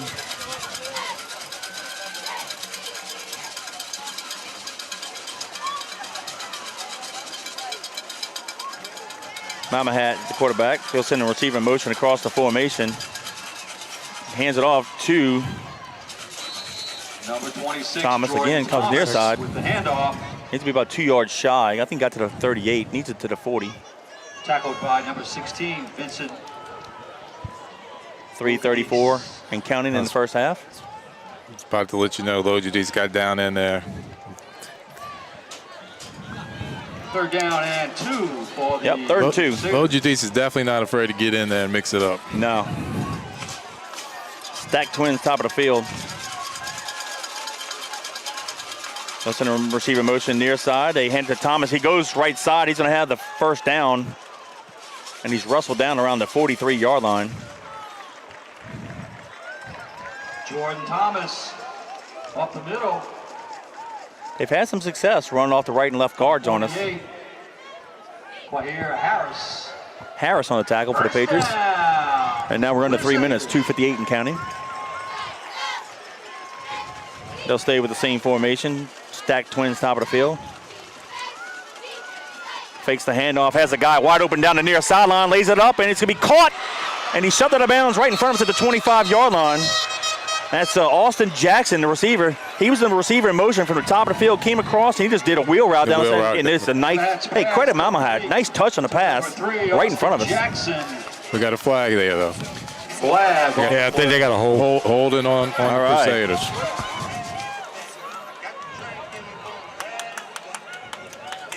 And as a former quarterback and former receiver, and we've hooked up on some of those kind of passes down the sideline, nice touch. Eligible Right. receiver downfield. You're like, great pass, great catch. And like, come on, guys, what are you doing? You know, and go to the lineman. But you can't balk at them too bad because we need them to block every play. That's true. But They call it ineligible receiver downfield. Gotcha. okay. I'll tell you what, we've been called that 3 times this year. First down. That's the first time I've seen it 15. against our opponents. us. Or for us, you know, against the opposing team. Right. Well, we needed a break. Yeah, there we we did. go. So let's go. All right, it moves the ball back to the Crusader 38-yard line. So only a 5-yard penalty, first and 15.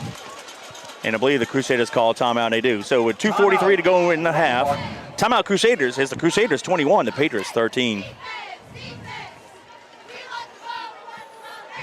Tell you what, Billy, it's a nice atmosphere at Fans in a Strawberry college stadium. the restroom. People ask, well, why are they playing this game, you know, in Hammond? You know, traditionally, Brother Martin plays their home games at Tagoma. But if you remember, the beginning part of the football season when it was decided that the games were going to start the 1st of October, the mayor of New Orleans said, I don't care, nothing is being played in New Orleans. And she basically shut New Orleans down. Right. So it forced all the New Orleans schools to either go to Jefferson Parish or elsewhere. Right. Southeastern said, hey, come here. And they worked out a deal with quite a few teams. I know Jesuit and Holy Cross played here. And I want to say maybe Rumble might have played here. Quite a few Catholic teams have played here.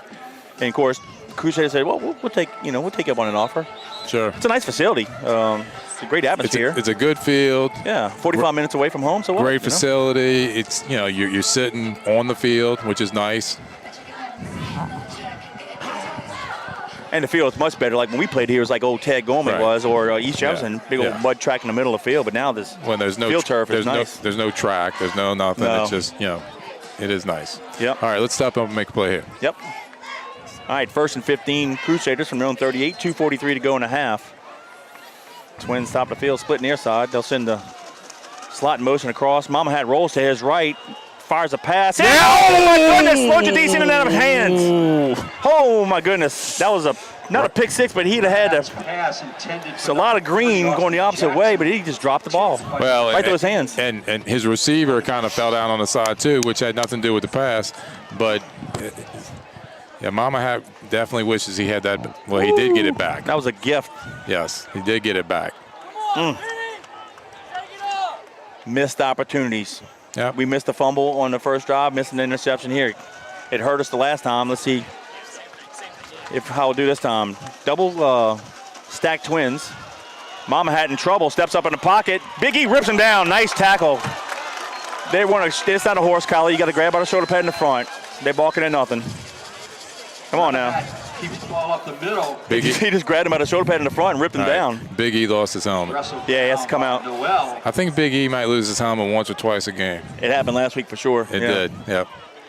Third down for the Crusaders. All right, third down. Let's see. I think it's 3rd and 8. 2:20 and counting. And Brother Martin's in no hurry. No. 25 seconds to go on the play clock. 2:10 to go in the half. 3 receivers to the top of the field, 1 near side. Mama takes the pass from center, steps up in the pocket, fires a pass over the middle, incomplete. Looked like he was trying to hit Spears, the halfback, who kind of did a little jerk route if you over the middle. Right. Oh, late flag. Oh, come on. And it's on our sideline. Oh, my goodness. Do we get a warning? I don't know. Well, Coach JT's about to have a heart attack or he's going off. It might be the warning. It's probably just a warning, but still, Coach, like I said. Now, however, I don't know if you know, the last couple of years, if you're in the white as a coach or a player and the referee runs into you, it's an automatic, they had forced the penalty. Okay. So at first I didn't know if we might have hit the referee, but we didn't. But obviously one of the coaches must have been in the ear. Right. I don't know which one, but Coach JT wasn't happy about it. But fortunately it didn't hurt us. So Liuza punt. Span right here. It's going to stand at the 28-yard line. So let's get a nice return. And look, we scored with a minute 17 going 95 yards and no timeouts last week. We can do this. We got plenty of time. Yep. We got 2 timeouts. Let's get a nice return here, though. Liuza kicks it near side away from Span, and it's going to go out of bounds. Nice angle kick around the 24-yard line. Yeah, nice kick by Liuza. Around the 25-yard line. All right, here we go. To 25. John Curtis. So 1:52 to go in a half. But good news is, unlike last week when we had to go down the whole length of the field, no timeouts, we have 2. Yes. And of course, under 2 minutes, the clock will stop on a first down. Should we not get out of bounds? 75 yards away from pay dirt here.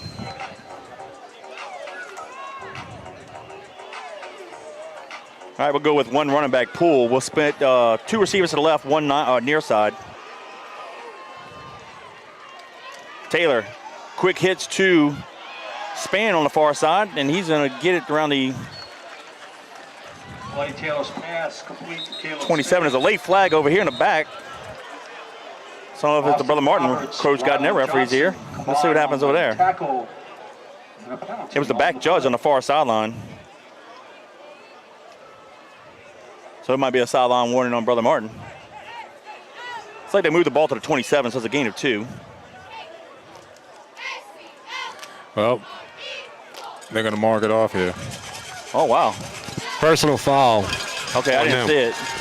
So did he hit the referee? Did he actually, touch him? No, they called it on a player? the defensive back for shoving him into the ground after the play. Oh, okay. See, we couldn't see it from our vantage point because it's on top of the field and it was like a herd of people. So, yeah, thanks for that report there, Gordon. Yeah. All right, so look, the penalty moves the ball to the 43-yard line. So big there. On. Good opportunity here. Let's go. Got some free yards. Ball in that far hash mark. We'll send LeBranch in motion near side. Taylor rolls near side. Now he's going to run back to left. Has a lot of room. Just take off and run, buddy. And he does. Crosses the 50-yard line. And he's going to be hit and dropped around the 46-yard line. Buddy Taylor with keeper. Wrestled down by I got him a yard short. Okay, 2nd down 9. Ball's at the 47. Gain of 9. Right at 104 and counting. Taylor back to pass. Fires it. It's going to be caught by Davis. No, he dropped it. 3rd and 1.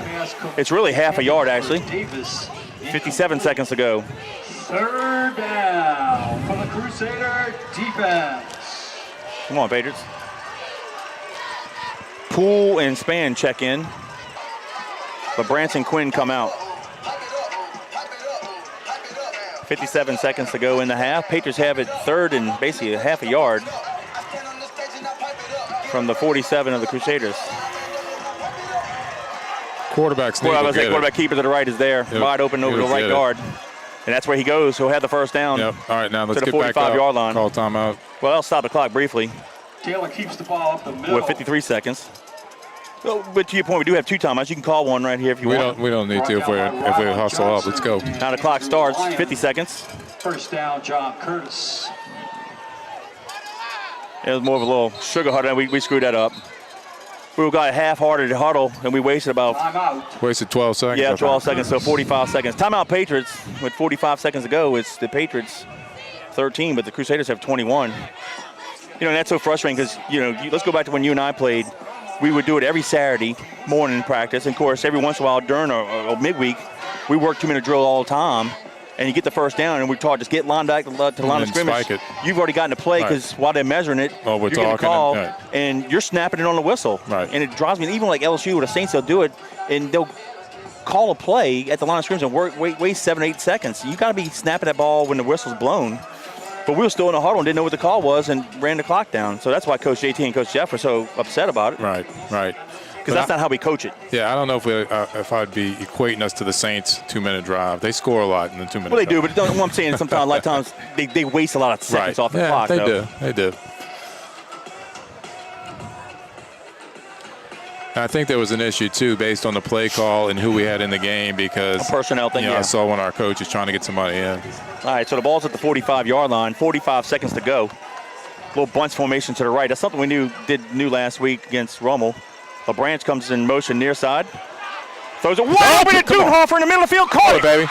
And he's going to be dragged down around the 14-yard line. So we don't get up there and They just forgot about Dudenhofer. 37 seconds to go.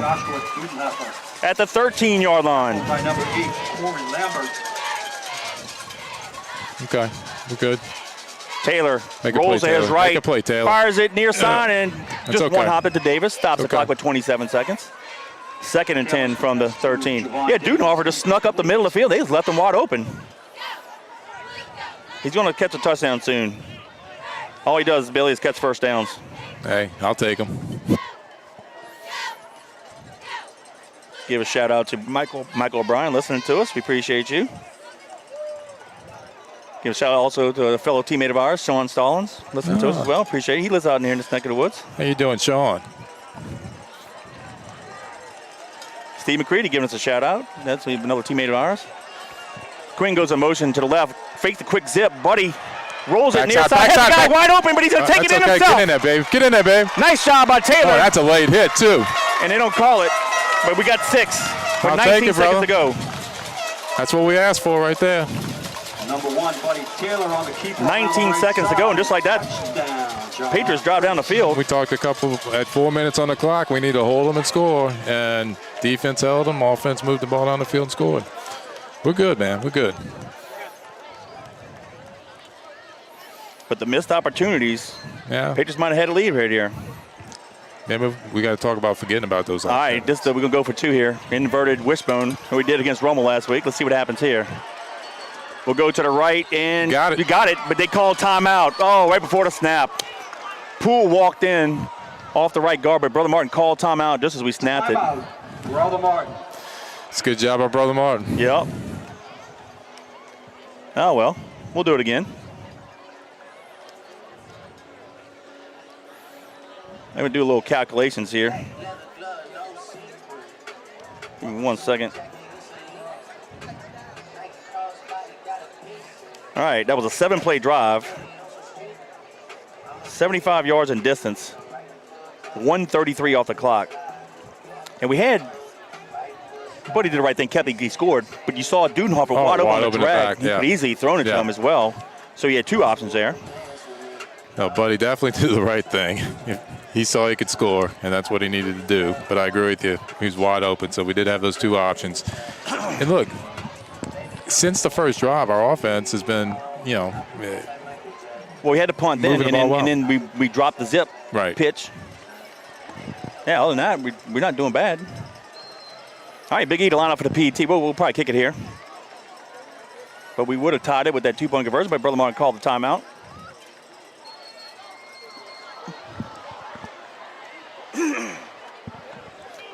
There's a flag in the play. Offsides on Brother Martin, so it looks like we might line up for 2 here. They jumped. All right, so we'll go for 2. Well, you remember earlier, JT had a long talk with that referee about flinching. Exact same thing. Yep. All right, let's go for the 2 points here.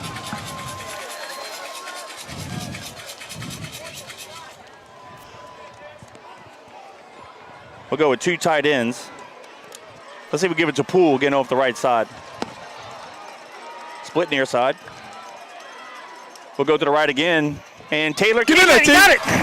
Nice job, Taylor pulled it and fell in backwards and got it and ties it up at 21. So with 19 seconds to go, the Patriots did a 7-play, 75-yard drive, 1:33 off the clock. It was all Taylor in the last 2 plays, a 13-yard touchdown run, and he takes it over from 1 yard out for the 2 points, ties it up at 21. It does get me excited as an old quarterback here to watch a kid make the reads, and really, it appears to me he's about in the 95 percentile of making the reads right every time. And you're going to miss one, so that doesn't bother me. But, I mean, that was a heck of an athletic play that he just made to get in the end zone. Hey, I'm going to give a shout-out to Miss Betty, Mr. Vernon Walker. They're living out in Phoenix, Arizona. Bill, I don't know if you know, but I dubbed them the president of the Patriot fan club out there in the desert. They're the presidents. Very nice. Always checking in every week. We appreciate you. There's Miss Betty's son, David Higgins, played for the Patriots in the late 90s, so teammate of Danny's. Okay, good. Look, that 2 points was huge. Yeah, it was. Because we miss it, or even if we make it and it's 21-20, it could matter at the end, and I think it will matter. More of a mindset. Yeah. We were down 21-7 not too long ago. Yep. 2 more touchdowns, 2-point conversions. Yep. Big stop on defense, and here we are, tied up. Hey, we got 19 seconds. We got to finish this half. You're right. Y'all hang out with us during halftime. We'll do a first half recap, and then Billy and I will go down memory lane and kind of talk about some old days in the late 80s. Okay. Bojadees kicks it. Field is short around the 30-yard line. Breaks a couple tackles. Just tackle at the 40-yard line. Again, that's number 22. What we got Austin here? Roberts. What we got here? There's a flag near side. On the return. Were we offsides? I don't think. Austin Roberts on the return. Let's see. Here's the call. Personal foul on Brother Martin. Okay. Personal foul on Brother Martin. I didn't see it. Me either. But that's going back about 15 yards for 15 seconds. Yeah. Gordon, did you see it? It was just a cheap shot on somebody that wasn't looking. Okay.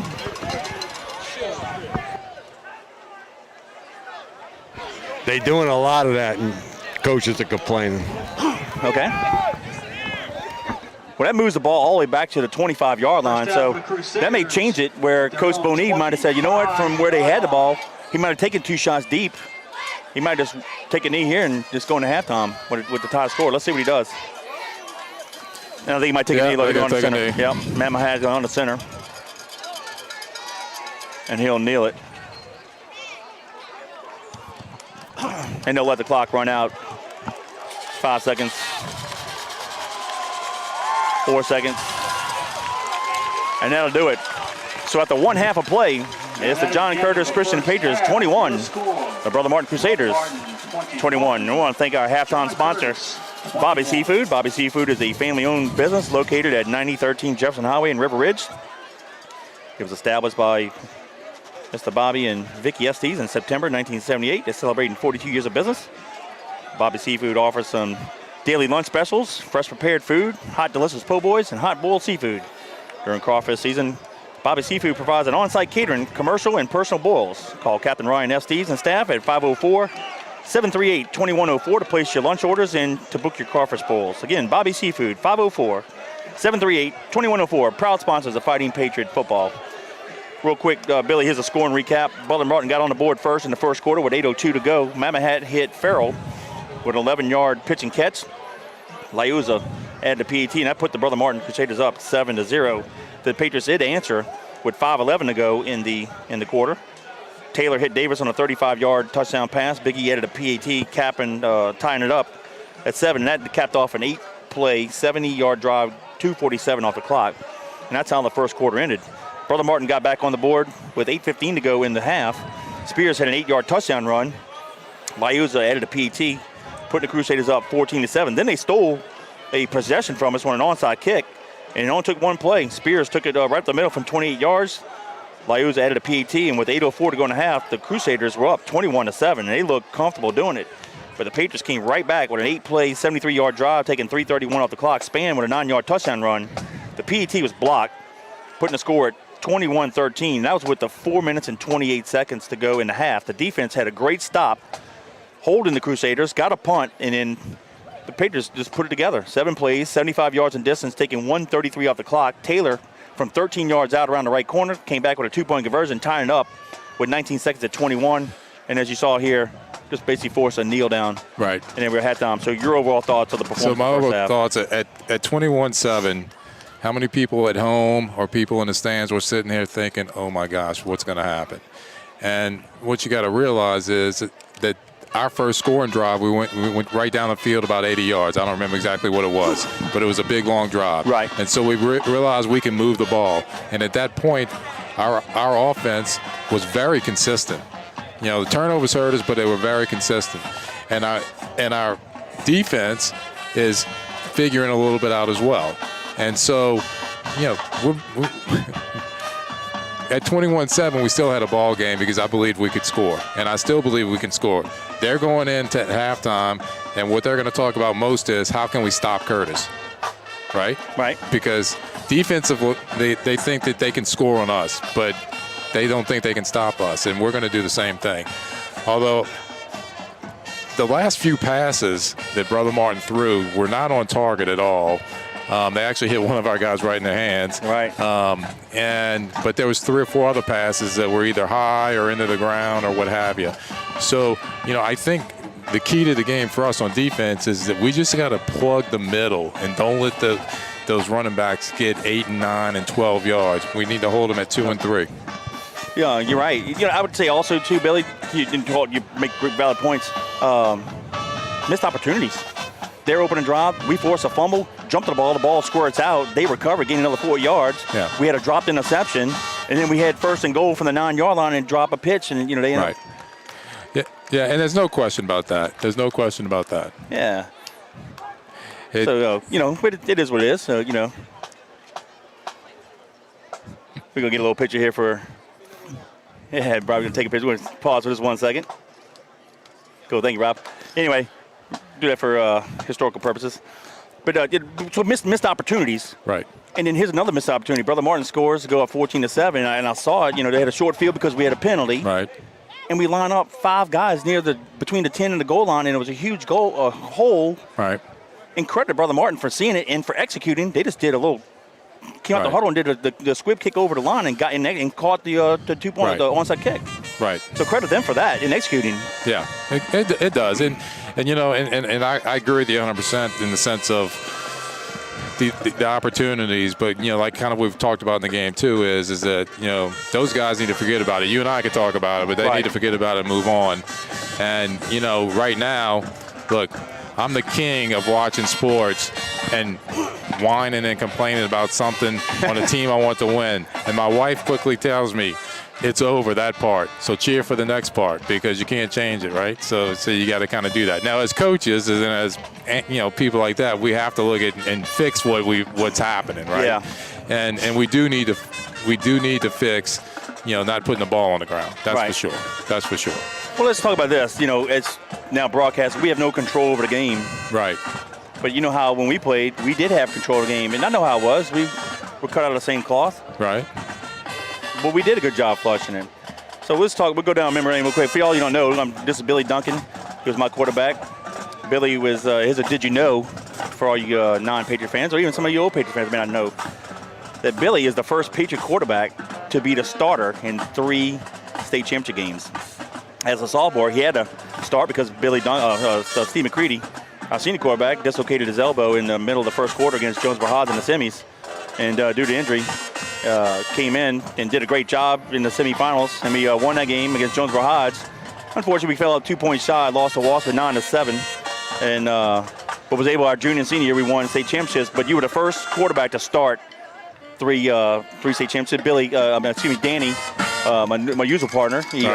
He's the second one, but he got you. He's the only quarterback to win 3 as a starting quarterback. So yeah, well, it happens. Danny deserves it. Danny went on to be one of the, in my opinion, probably the best quarterback. He's the winning for sure. Yeah. Well, and not just at school, at Memphis and so forth. Right. And he's in the Hall of Fame. I don't know if you knew that or not. In Memphis, yeah. Oh, yes. Yeah. I mean, Danny turned out to be a great quarterback. Absolutely. And I remember watching him, myself at Memphis. Yeah. And he also had a great running back sitting with him, and he'll tell you that too. Sure. That he knows he had a great weapon, but he still needed to get the ball spread out, and he could do that. And as a Curtis quarterback, I was proud to watch him do all those things. Sure. And I'm sure you were too. Sure. I mean, so. I got a kid, and I remember you as a quarterback, you would say the same thing. And it's funny, Danny and I being our 10th season calling the games. Hasn't happened too much this year, but in recent years, the running back or receiver can get a long run and get tackled the 1 yard line, and I just knew what was going to happen. And it's like year one of our broadcast. I could tell you what's going to happen. Of course, he knew because he's a quarterback. There's some kind of secret code. Right. I don't tell anybody else about it. And I said, be surprised. It might be a quarterback sneak. Sure enough, quarterback sneaks in for a touchdown. It happens all the time. But I know y'all pass it down, you quarterbacks. What's that little? Is it an unwritten rule that y'all say if the running back don't score, y'all quarterbacks can keep it the next play? Yeah, I think for me it was and that if you're going to get tackled on the 1 yard line, then you should be punished for that to a certain extent. So therefore, I'll just run it in, and next time you won't get tackled on the 1 yard line. So that's a little cocky saying something like that, but that kind of was the deal, really. Yeah. And to this point, so remember. Our junior year, we were playing Amite, I guess, in the quarters. Yep. No, not in the quarters. In the the state championship game. Senior year was in the quarters. A stout team. I think they had 13 guys Michael Stewart, Division I on that team. Yeah, had a good game that year. And so Michael Stewart had a good game, and at some I'd thrown one touchdown, I think, at that point, and we're sitting out on the 1 yard line. Right. And Michael Stewart, flat out told me, he said, "Don't pull it. Don't run a quarterback sneak. Let me run it in." And he was a senior too. He was, and and this was all said real quick. Cause on the field, going out there. Sure. But basically, the gist of it, I knew if he got the touchdown, he probably would get the most valuable player, and if I got it, maybe I'd get the most valuable player. So anyway, I gave him the ball, and he won. So he got the MVP. And he got the MVP. That's and right. so at the time where it mattered, I did the right thing. You did. So that's because you're a great guy and a good quarterback, though. Talk about your experience at John Curtis, through elementary school, grade school, and into high school. Just overall, what besides football? Yeah. All the activities you in sports you participated in, and just your overall experience. And when you went to Tulane and post Tulane, how did that help you become a champion for life? Yeah. So I think that first of all, I became a Christian at John Curtis back in, I want to say it was either 7th or 8th grade. And we used to listen to Mr. Curtis preach in chapel and all that kind of stuff, and basically I would say probably once in the fall and once in the spring, he'd have people stand up and give their life to Christ, and so I would do that, but I was always second guessing myself. So I remember talking to Coach Rob one day, and I said, "Coach, you think?" I'm not sure if God hears me. And he laughed. He says, "Yeah, he hears you. You're doing okay. Don't worry about it." So that was one thing. Another thing that I think was very important is that, I do feel like from an education standpoint that I had every opportunity to learn what I needed to learn.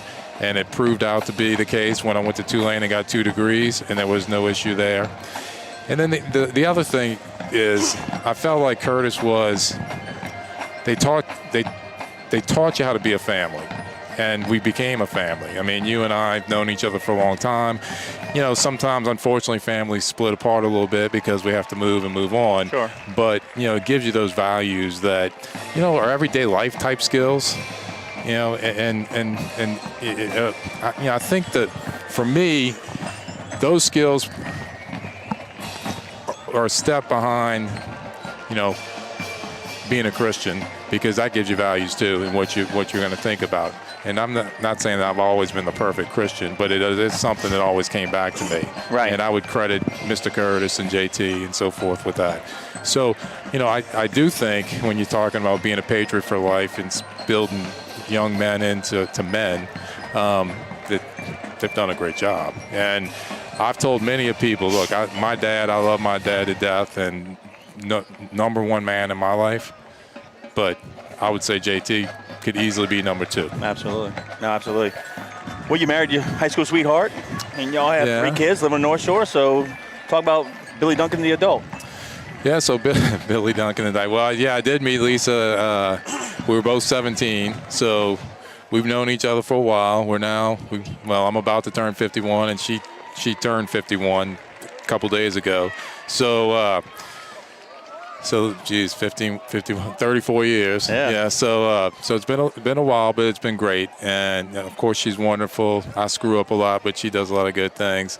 3 kids, 2 in college, 1 at Mississippi State. I have twins, so my daughter's at Mississippi State, and my son is actually at Chattanooga State, which is a junior college, and he's playing baseball there right now. So it's been nice. And then I can't forget my caboose that came 6 years later. He's at St. Paul's as a 9th grader. He plays soccer. He's a very good soccer player.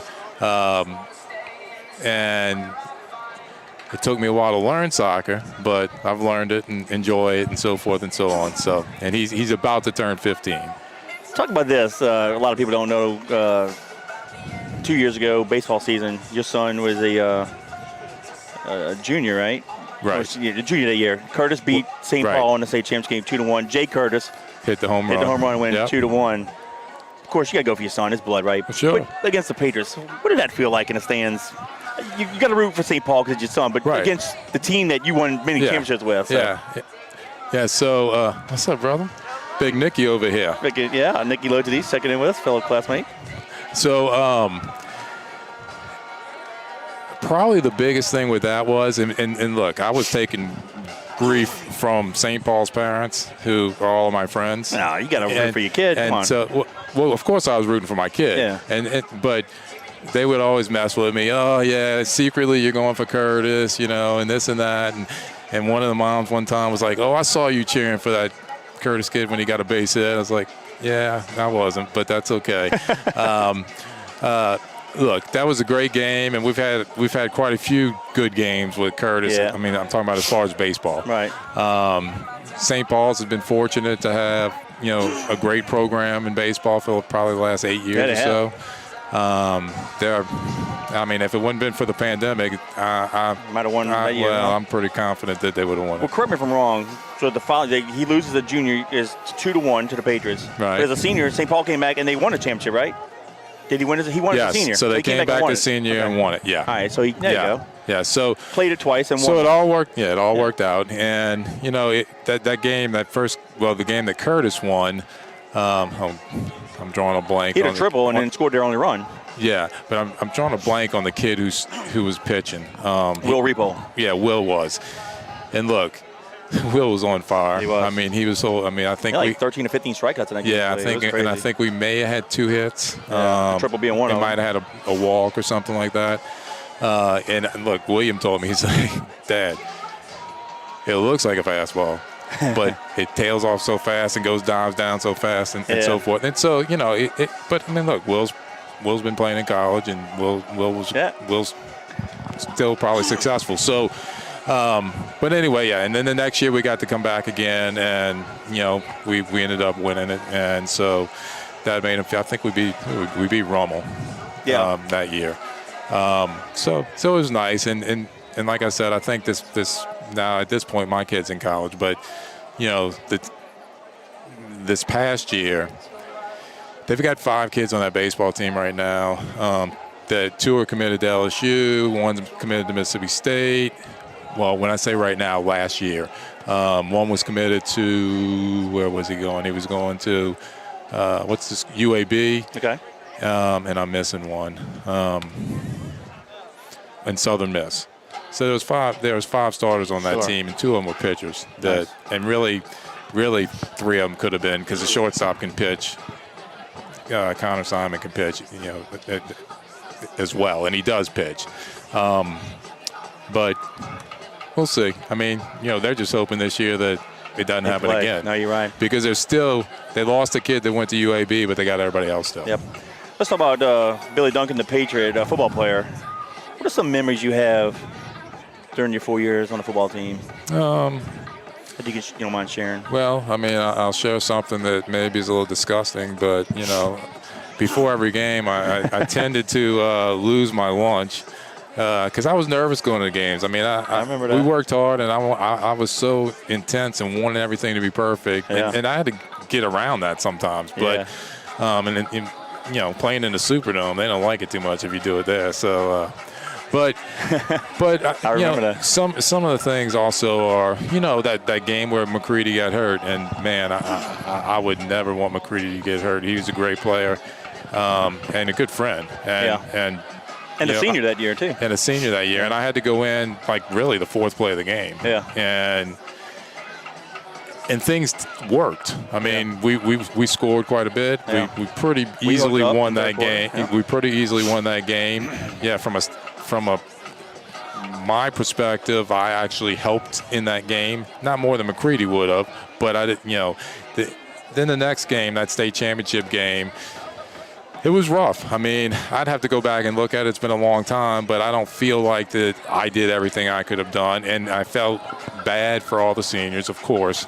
But like I was telling you earlier, that it didn't take me long to get out of a funk and flat out say that we will win. Yeah, it won't happen again. Yeah. And so, look, to the point where when we got to play Walshman, I guess our senior year, I really wanted to go to JT and say, don't take me out. Because if we get up by 20, don't take me out. Because I want to put 40. Someone want to share, I know because it did happen. So McCready gets hurt in that game as we're sophomores, and I was a starter. So we're in the huddle. Unfortunately, Steve's on the ground getting, the medics are looking at him and stuff, and you're on the sideline getting the play, and we're in the huddle, and everybody's talking in the huddle because we know we got to make the state championship game. Here, our leader goes down. Right. Well, you're the next man up, and we're all in a huddle. This guy's on the street, and the lineman's like, look, guys, we're going to support Billy, block a little extra harder, make sure we catch the ball. Right. Running backs, I'm standing next to Desitel, run a little harder. We're all talking. So we're like, all right, Billy's coming. Just, let him have control of the huddle. And you come on in the huddle, and you're like, all fired up. Let's go. And when you came in with that attitude, the fire in your eyes, we all looked at Desitel, looked to his left, looked at me. We looked at the lineman like, it's game on. And from that point forward, we just tore him up. And it pretty much was in that game. And I don't remember what the score was, but I don't think it was really close. No, well Tommy Fallbach had a couple interceptions, some long punt returns for touchdown that really helped us. But it was, 34-17, something like that. Something like that, yeah. But so you remember those, and I remember when we were where were we? We were in who was the team that St. Martinville? Yes. That game was a little too tight. That was crazy. Well, I dropped a touchdown and Steve dropped a touchdown. That should have been more than what it was. Yeah, that game was a little too tight. And then the one in Carroll. The one in Carroll. That was crazy. And I'm kind of picking all the ones that are, it was a little more nail-biting than, semifinals, than beating some people. Yep. I mean, in that first half of the Carroll game, we couldn't figure out how to gain 10 yards. Yeah. And, 7-6 at halftime, though. We're losing by 1. Yeah. Yep. And so, but what I remember, and I'm going to go by what I remember because it's a good remembering, even if I'm wrong, is that Coach Rob and JT sat there on the chalkboard and basically redid the reads. Yep. And so they came over to me and basically said, look, normally you would read this guy. We're going to block that guy now. You're going to read this guy, and so forth and so on. Yep. Well, if you remember, first kickoff, they ran it back for a touchdown. So now we're losing like 14-6 or whatever. But we blocked the extra point. Sammy Condon blocked it, so 13-6. Yep. So then immediately we went down and scored, and we ran up, 28 points real quick, and ended up being 34-13, I think. 42-13, yeah. Something like that, and, the game was You had quite a few long runs on 2 drives, long runs. Yeah, I was amazed. I was amazed at my speed. Yeah. Well, I tell a story, too. So we blocked the extra point because they returned the open kickoff in the second half, and we go down and score. They come back down, if you remember this, and they got it on 4th and goal around the 1, and they dove over the top, and Mike Romano, our free safety, met him, the running back at the top, and he fell down. And I thought the way they fell down, I thought they scored. Of course, they got excited, thought they scored. Right. And when they unpiled everybody, the defense ran off the field excited. We stopped them. And we had to go in the huddle. And I tell people this is the longest drive in Curtis's history because I ran on the field, and when they spotted the ball, I went right where the ball was, and the nose was about 2 inches from the goal line. Your heels were on the back end zone line. That's how far back in the end zone we were. And we went and drove and scored a touchdown. So it was 99 yards, 2 feet, and 11 and a half inches. This is the longest drive. And I'd say we've had Chris Howard and we've had Danny Michael and maybe Kevin Dukes. Right. Ripped off 99-yard runs. Right. But that was the longest drive because that ball was so close to the goal line. And you had a great second half and led us to victory. And, of course, the next week we just hammered the meat in the championship game. Which that's also a memory, too. Because if you remember, all the pickers were picking the meat. They did. And that doesn't happen against Curtis too much. No. And so. And we whooped them. And they had Michael Carr at quarterback. Yep. Reginald Francois. Yeah. Carlton Buckles. I want to. Yeah. Think about those names you're naming. They had right like now. 9 guys that ran sub 4.40s. Yeah. He was Michael Carr was a high school All-American quarterback. Yeah. And what he went to Clemson. Clemson and transferred to UTEP. Yeah. Yeah. So you're talking about at halftime. I think we were up 21-0. Yes. With 20 or 21. 21-0. And so the biggest thing in the second half was, just stay strong. I mean, just don't lit up. Yeah. And, hey, let's turn it down the field, Coach JT, and the boys behind the run through. all right. Let's go. We'll come back to Bill in a second. Hey, kickoff team, you're out there first. Be the one that makes the big hit, makes the tackle, get him on the ground. Let's go get him. And here come the Patriots. Hey, real quick, let me check in with some listeners. Joey Gustin checking in from the Pacific Northwest in Oregon. He's been listening to us quite a bit. And Big Barry Bragg, he had a birthday last week. Yeah. And look, somebody else checked in and talked about that Carroll game. The offensive line dominated the second half, and they did. That's how you were able to get some long runs. You and Michael Stewart and Gerald Mitchell. Carroll, the offensive line, made some big blocks. Oh, 100%. Get those long runs. And it was literally, and those adjustments were key. The adjustments were what happened. I mean, without those adjustments, who knows what would happen? No. I don't remember that. It was so calm in the locker room. We were down one because in the line was like, Coach, we almost Stewart and Mitchell almost broke a couple long runs, but they were just the way they were playing us. They tripped them up. And the lineman said, "Coach, they're doing this, so you made the plays, the adjustments." The first half, as an offensive player, was very aggravating. I can tell you that because it just seemed like we couldn't go anywhere. Yeah, and that's why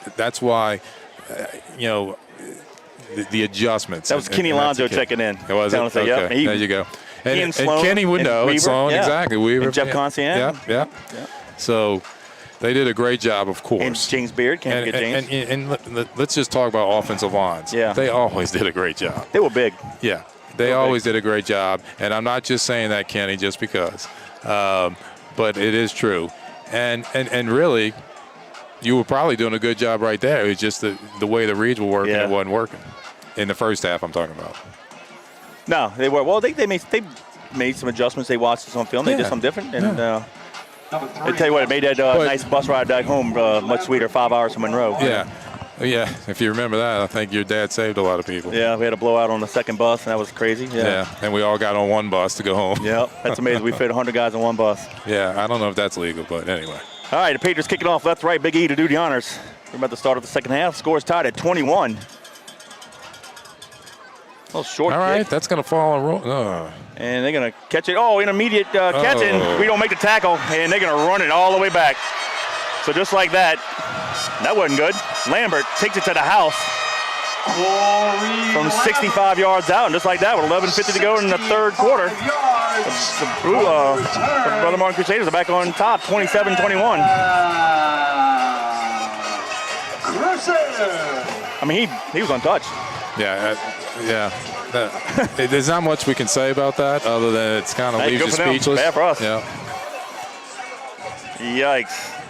Well, we were talking about here in the semifinals, Carroll returned opening kickoff back, and we still won it. So That's right. Liuza to attempt the PAT.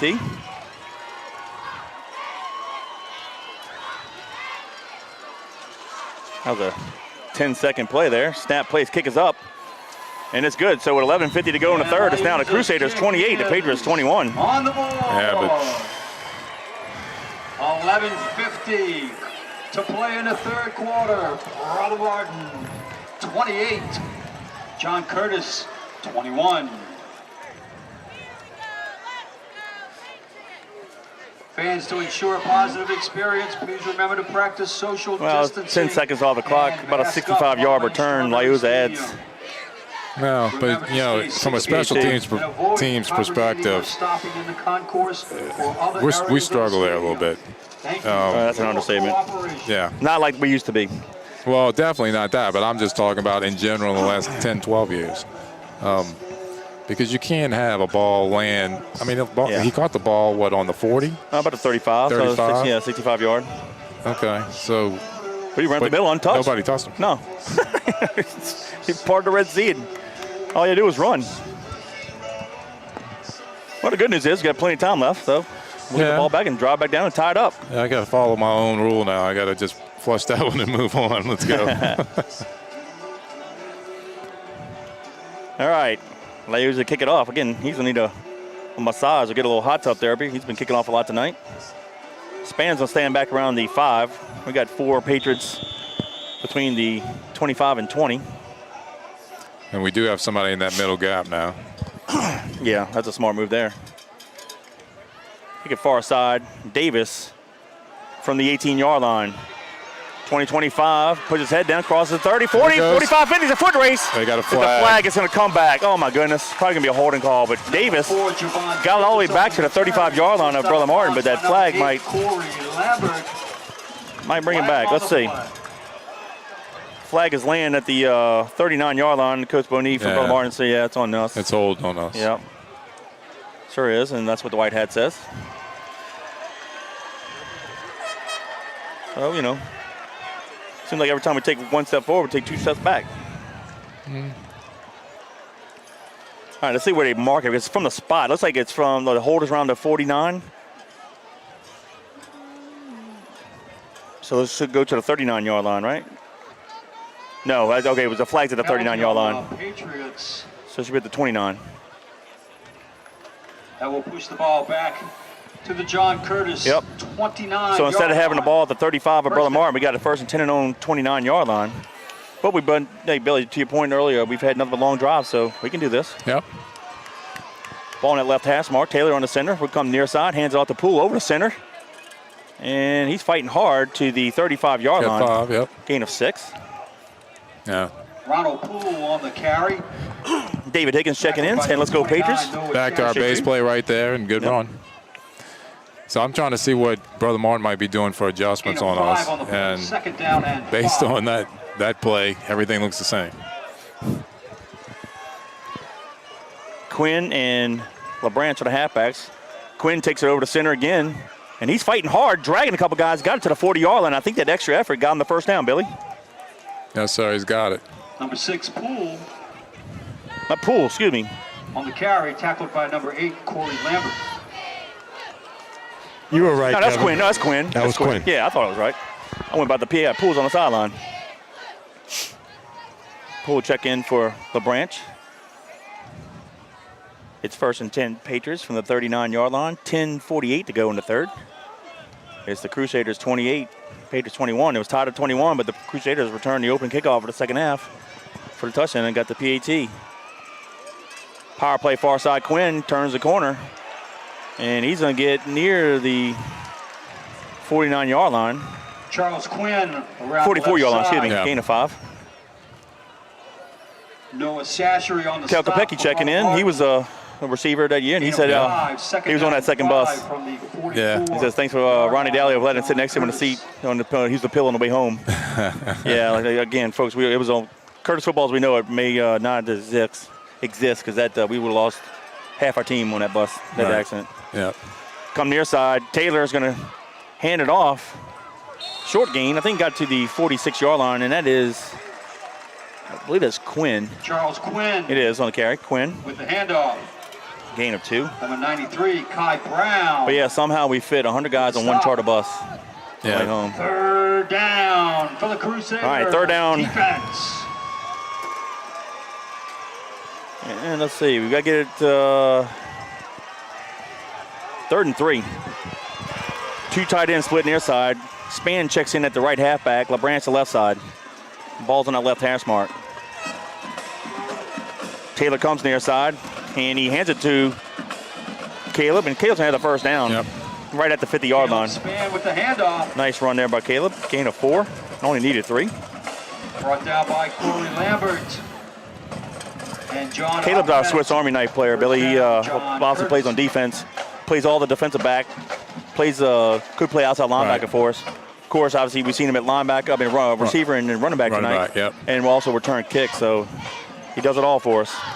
Tell you, talking about offensive lines, our offensive line's firing off pretty good right now. Twins left, split near side. One lone back is Span. Throw the quick hits far side to LaBranch. And he crosses the 50, puts on a move, and needs to be near the 45-yard line. Might have it to 44. Let's see what he spotted. Pass complete to Patrick LaBranch. They're going to say the 45, so another gain of 5, 2nd and 5. Tackle.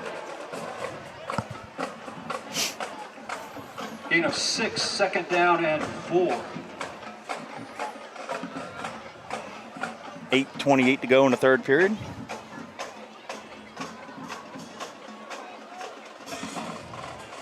And this is a nice long drive here, and the good thing about it keeps their offense off the field. Same formation, Twins the left split near side. Poole's the lone running back. Will come near side. Taylor, I believe, keeps it. He does, pulls it. Breaks a couple tackles, and he's fighting hard to around the 35-yard line. That should be enough for the first down. And that was kind of one of those reads I was telling you about earlier where he's got leaving it in there so long, but he pulls it out, and he just follows the running back. By Andrew Lyon. I want to give a shout out to Doug Whittington. Listen to us from Pearl River. Appreciate you. Thank you very much. First down, John Curtis. How many times did you do that? A lot.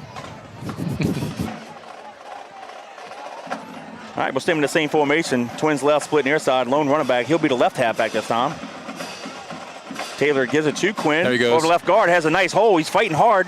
Good job. And he's going to be near, Charles possibly Quinn near the carry. first down marker. Let's see where they spot him.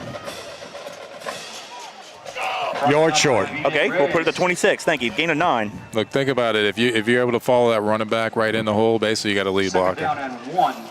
I got you. Of course, I would prefer if you threw it to me, though. I know. All right, we'll flip it this time. Twins near side, split to the left. We'll stay at that one halfback. Ball in the middle of the field. 7:10 to go in the third. Taylor hands it off. No, he goes keep it. Goes around left corner. Has a lot of running room. Get outside. Puts a move to the outside. The foot race to the corner. Can he make it? Yep. And Touchdown. he does. 27 yards. So with 6:58 to go in the third, it's now Patriots 27, Crusaders 28 with the PAT pending. Taylor from 26 yards out. Put 6 on the board for the Patriots. So we always give all the respect to the quarterbacks and running backs, but the offensive line on that whole drive has been knocking holes and blowing people out, and then Buddy made it happen. Patriots doing a swinging gate, lining up for the PAT. Here's the precious points. Mm-hmm. Got to tie it up. Snap. Place. Kick is up, and it is good. So with 6:58 to go in the third, it's the Patriots 28, the Crusaders 28. 58 left in the third quarter. Ron Martin 28. John Curtis 28. Fans, be sure to stop by the concession stand in the concourse and in the East Stadium for all of your favorite snacks and drinks. So you were asking, you were telling me you'd rather me pass the ball to you. Yes. I would have, yeah. I don't know if you recall, we were playing Lutcher at Yep. Musberlino. Yep. And in that second half, you came in and called a pass play, and we were winning, I don't know, about, let's say 14, 13, something like that. And at this point, I think that was about the 15th pass play we had, which is very abnormal for a 1980s football team. Patriot football team. Especially a Patriot football team. And I remember, you won't remember this, but I remember saying, are you sure that's what JT said? Yeah, I might have made it up. Well, none of us got in trouble, so I don't think you made it up. But Billy, that was a 9-play drive, 71 yards in distance, taking 4:45 off the clock. Taylor with a 26-yard touchdown run. Big E adds the PAT. So with 6:58 to go in the third, it's now Patriots 28, Crusaders. So if I'm adding up right, we had 4 good drives in the first half. They were around 60 or more, and now we got this drive. What was that? 71. 71. Yep. So we're sitting 350-ish, in yards gained. I mean, the offense is playing well. They have. Jake Grimes, class of 2028, says go Pages. Thank you for checking in. Appreciate you. All right, more importantly, we got to make the tackle. We haven't done a good job of that lately. Diggy kicks it far side. Gonna need a run and start here. Oh my goodness, what a collision. We got it that time. Yeah, we did. I don't know, I couldn't tell who hit him first, but it's either Lojadis or 44. That'll last you get off the pile, but tell you what, Lojadis has done a great job this year. He's stoned a few people, so I'll give credit to Vincent. He flat out hit him. He did. He did. Tackled by a host of Patriots. Well, at least that time we kicked it to a guy who was a little slower, too. That always helps. Ball at their own 34. All right, 1st and 10, Crusaders from own 34, 6:51 to go in the third. All right, here we go. I agree. Here we go. Come on, defense, step up here. All right, Spears is the halfback. He'll line up to the left of Mama Hat. Twins receivers near side. They're going to fake it, throw it to the near side running back, who's at the receiver position. All that was Spears crossed the quarterback's face on a fake handoff. Mama Hat rolled to his left, and he tried to hit the receiver on a hiss, but he just one-hopped it to him, so 2nd down 10. Well, and that's kind of what I was telling you, I think, at the end of the half or at halftime at some point about Brother Martin's offense. I think his last 3 or 4 passes have been incomplete. Yeah. And so we just can't get gashed on the runs. His last pass, it was called back for holding, was the one right here to 3. Right. Like we laid it up to him. Right, that was the last. And since then, he's been hopping them. Yep. Yeah.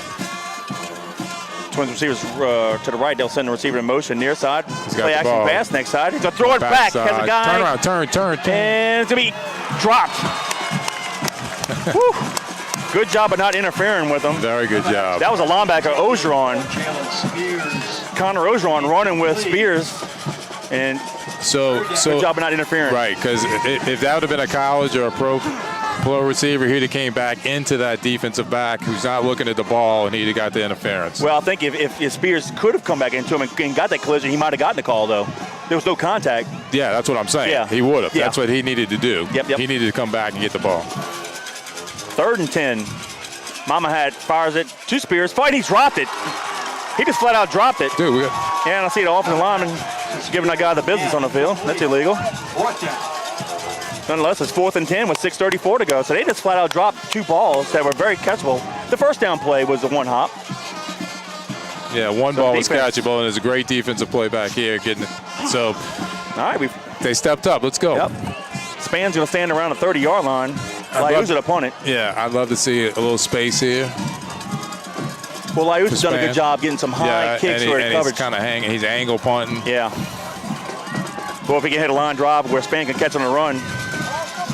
We got to call timeout. Yeah, we had too many guys on the field. Oh, my goodness. Timeout. All right, 6:34 to go in the third. Timeout Patriots. It's the Patriots 28, the Crusaders 28.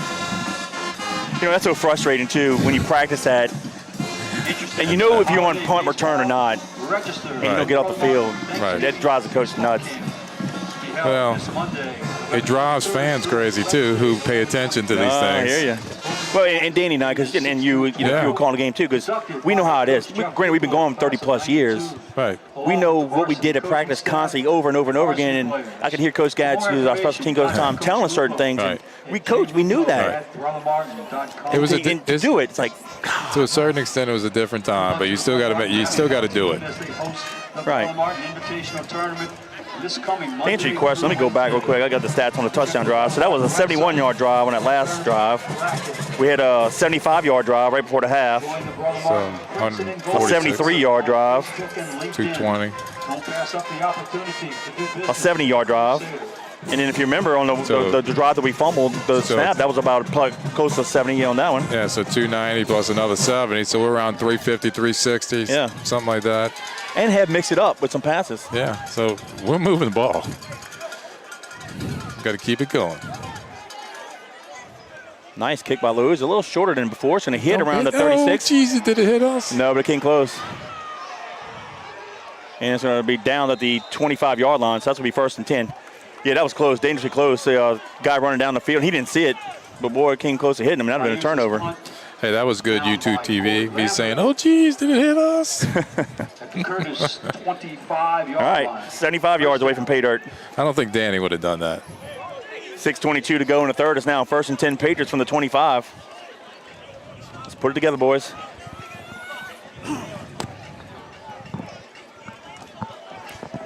And they place the ball on that left hash mark. Little bunch formation here near side. Is this the way we run that pitch? That's what we've done. We'll go in motion and then run that pitch.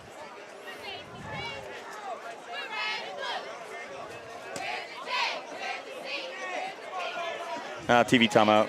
I was like, what's going on here? I forgot we got a local cable doing TV. In the meantime, we're happy you guys joined us on JohnCurtisPatriots.com. Hope you all enjoyed the broadcast. Alongside Billy Duncan, I'm Kevin Fayard. Of course, Gordon Hebert giving us updates from the sideline. And our MVP, Robbie Uso, the silent guy. And without him, wouldn't be on the air, and he does it all for us. All right, ball set for play. 1st and 10 from the 25.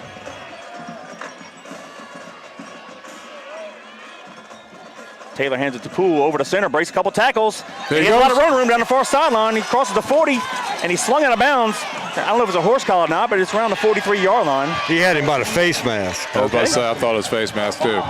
And he got thrown out on the Crusader sideline, so we're not going to get that call. But nonetheless, 1st down at the 43. And that's the play, the bread and butter off the center that you noticed on the first play in the last drive that got 5 yards. Yep. We probably ran that play at least 7 times today. Tell you what, he tore up his knee pretty good 2 years ago, so it's good to see him running hard like that. Same formation. Quinn and LeBranch are the halfbacks. We'll send Quinn in motion near side. Quick zip to LeBranch. High pitch, got it. Can he turn the corner? And he got it to the 45, gain of 2. But tell you what, let's credit number 29. That's Noah Shastry.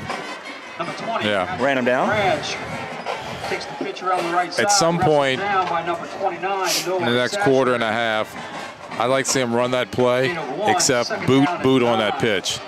Quarterback keep it, because they've seen us set that up quite a few times now. And if they don't stay in their spots, they will get beat, meaning Brother Martin's defense. Bunch to the right. Now Caleb Spann checks in at the right halfback. LeBranch is the left side halfback. Ball near hash mark. Taylor goes to the left. Hands off to LeBranch. Has a little room, crosses the 50. He's around the 47-yard line. Great job. And that's what I'll talk about on that run there. Billy, he's such a small guy. He hides behind those big linemen. And those big linemen are knocking these guys back 3 yards off the ball right now, too. Got it to the 43-yard line of the Crusaders, 1st and 10. 5:20 to go in the third. We said a lot of good things about the Crusaders' offensive line, but we need to talk about our offensive line right now. No, I agree with you. All right, bunch to the left. Quinn and Spann on the halfbacks. Option to the left. Taylor's going to keep it, pitches it to Spann. He's going to try to turn the corner, has the 1st down. I believe he does. And he shoved out of bounds. Caleb Spann takes the pitch around the left I believe the side. 29-yard line. Let's see where they spot it. But that'll be a 1st down. 5:01 to go in the third. 1st down, John Curtis. So I like the play calling here, Billy, in the second half. Left, right, middle, outside, inside. Around. We're just kind of changing up, keeping Brother Martin off balance a little bit.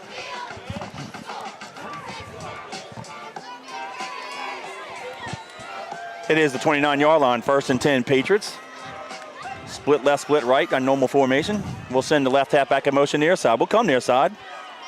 Taylor keeps it, goes around the right corner, and he might get 3. Let's see where they mark it. I believe it's the 26-yard line. Taylor keeps the ball. Brought down by Andrew Lyon. It is 2nd down 7 from the 26.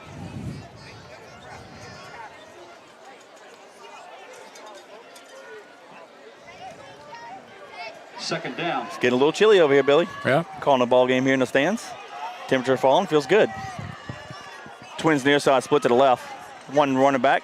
Quick hits near side. That is the Spann. Puts on a move on the cornerback. That was a face mask. They didn't call it. Let's see how far he got. Taylor to Spann, complete.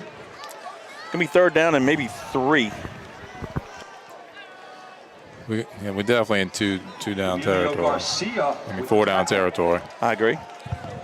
3rd down for the Crusader defense. Where'd they spot that ball? 24-yard line? 24. 24, got it. Gain of 2.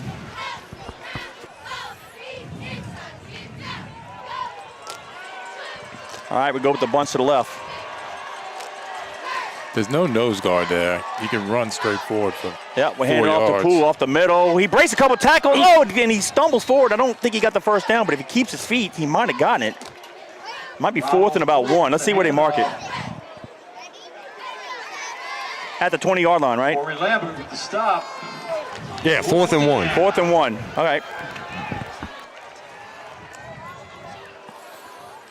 3:18 and counting. We're in the third period. 4th and 1 from the Crusader 20. 2 tight ends split to the left. Again, no nose guard. It's 4th and 1. Yeah, quarterback sneak is there if we want it. We'll go to the left. Poole got it. You got it.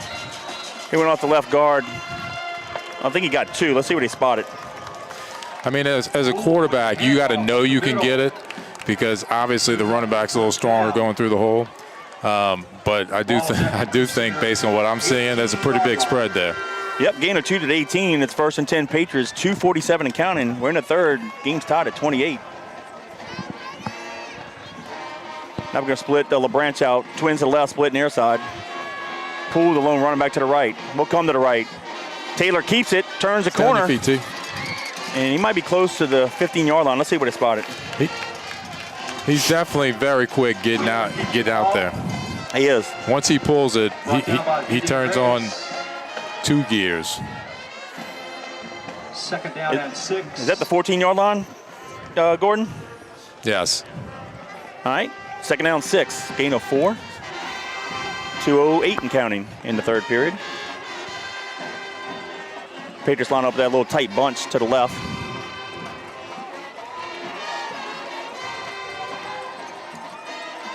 Taylor hands it to Caleb Spann. He goes to the left, cuts it up off the left guard.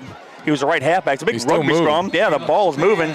And I want to say he's inside the 10-yard line, and he might. He has the first down. Close to first. Thank you, Gordon. Andrew Is it the 8-yard line? Can you tell? We're on the left side of the field. Can't tell. Where's they marking it, Gordon? 1st and goal. On the 7. On the 7. We'll take it. Gain of 7. Well, let's see. They moved it back. No, they on the 7. All right, 1st and goal, Patriots from the 7. 1:47 to go in the third.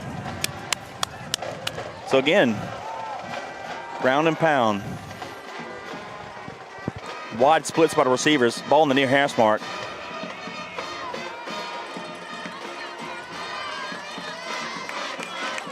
We'll go to the left. LeBranch is gonna. Did he get in? No, he didn't at the 1. Inside the 1. I thought the way that hit that referee on the far side, he raised one hand. I thought he raised the other one. Well, I thought he had it. I could see the hole clearly from here. And 2nd down. That's inside the 1. Is it, Gordon? It's right outside the 1. Outside the 1. Okay. 1:05 to go. 2nd and goal from. Let's call it the 1 though.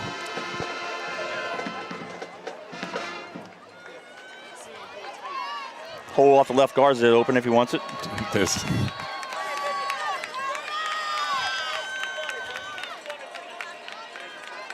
Quarterback keeper. Did he get it in? Quarterback keeper. I guess not. I don't think so. We need to put a few more pounds on him to run. Yeah. I hear you.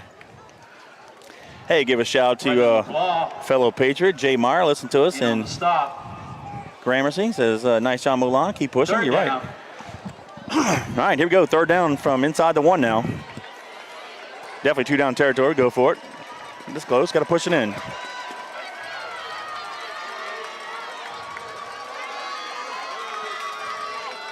We'll go to the left, and there he is. There you go. Easily walked in off the left guard. Quinn on the carry. So with 9 seconds to go in the third, the Patriots regain the lead on a 1-yard touchdown run by Quinn.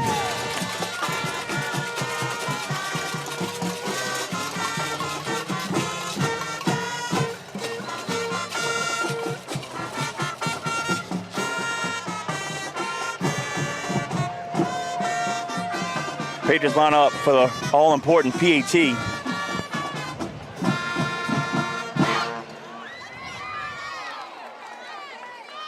Snap. The place kick is up. And it's good. So 9 seconds to go in the third. It's now the Patriots 35, the Crusaders 28. Left in the third quarter. You know, before the game started, we were talking about, you know, records and how our season's been and what we've been through and who we've played. And, you know, I'll go back to that and say that, you know, I feel like that our team's been down. We were down 21-7, you know. Then we're down 28-21 when they get that kickoff return right there. And we're battling back, and there's a lot of fight in this Patriot team. And on offense, defense. Always will be, though. All around. Yep. And so, you know, I think that, but some of those things that they've learned along the way, sitting there playing Acadiana, playing Carr and Rommel, and, you know, and even the other teams in the Catholic League, you know, it's helped these guys become a more mature team, really. Though Quinn took it over from 1 yard, and Big E added a PAT, making it 35-28. Billy, 14-play drive, 75 yards in distance, 6:13 off the clock. Was that on top of our 350, 360 we already had? Yeah. I mean, we got over 400 yards for sure. Yeah. Because you remember also that one drive where we turned it over, yeah. you know, so. All right, here we go. Again, I keep saying it because if you've been watching us, especially this year, special teams has been an adventure. 9 seconds to go in the third. We got to kick it off, but more importantly, we got to tackle like we did last time. Maybe a line drive right in the middle of that crew right there might work. Like a little squib kick? Like yeah, a so we don't give them a chance to actually catch one clean and then, you know. Well, I'd just say just get down there with smoking shoes and lay the wood to somebody.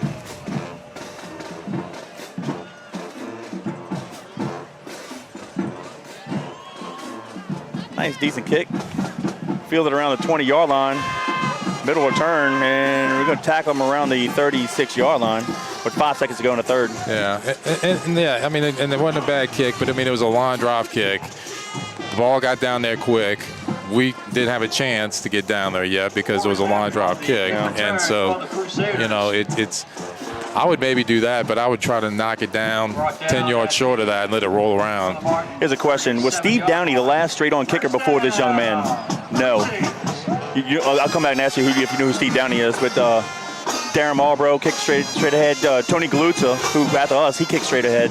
We've had a few kickers. So did... So there you go. Spears takes the handoff of Mama Hat and hold him the middle. And we're going to get him around the 43-yard line. So nice of a run there. Yep.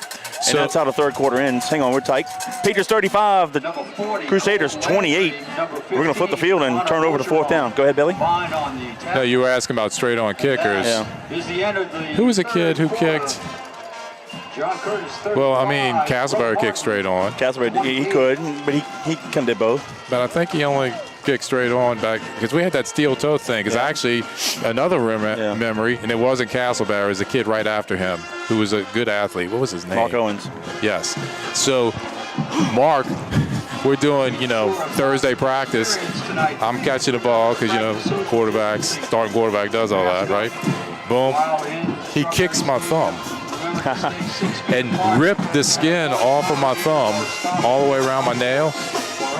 I thought JT was going to kill Mark. I was like, it's going to be, I wasn't doing anything because I'm watching it bleed. And Coach Jeff Burns brings me over there and doctors it up. But, I mean, geez, I thought Owens wasn't going to make it through that practice. Now, we've had several straight-ahead kickers. But to answer the question, Steve Downey kicked the most important extra point in Patriot history, and it was a 1975 championship game.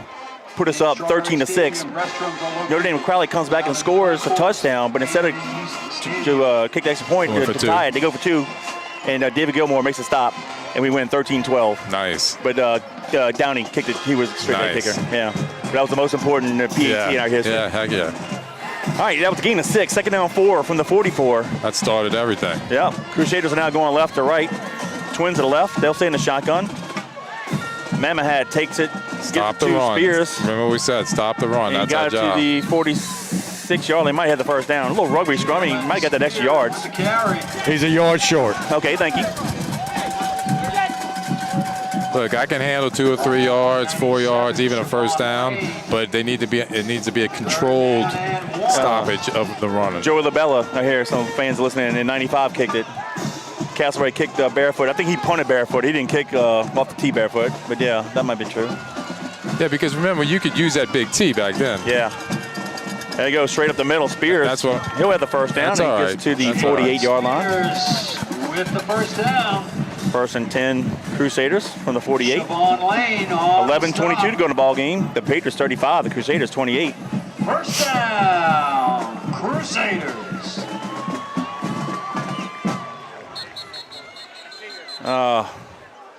Flag on us.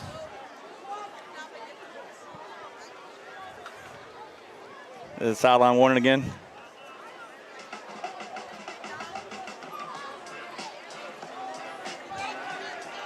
Do you get one in each half? Flag on the play. That's the sideline. Violation on the I just saw a coach. He didn't touch nobody. He just kind of ran past the white to turn around, like to make a call to get the personnel in. They just won't get off the white stripe. Everybody keeps telling them, but Yeah. they keep moving back up. It's a penalty on us. I think it's going to be 5 yards, though. It is, but it crosses the 50. Puts the ball at the Patriot 47-yard line. So now it's first and 5. So are we talking players or coaches or Coach. both? Well, either way, but it was a coach that did it. No, it's the coach. JT's arguing. Yeah, he's letting them have it, but first and 5. Trips near side split. That's the near side. Oh, Spears This is has the what we corner, can't have. has the first down That's- and more. And he runs out of bounds near the 35-yard line. It'll be first and 10 Crusaders. Jalen Spears around the right side. He made that look easy. Yeah, well, that's the plays I'm talking about. We don't want to see. And how about get the damn team behind the other white line and be done with We it? need a get back coach. We don't have a good back coach. Well, we got 4 of them, but nobody's I was listening. about to say we got plenty of people standing over there. So Maybe we need some shot collars you put on a dog.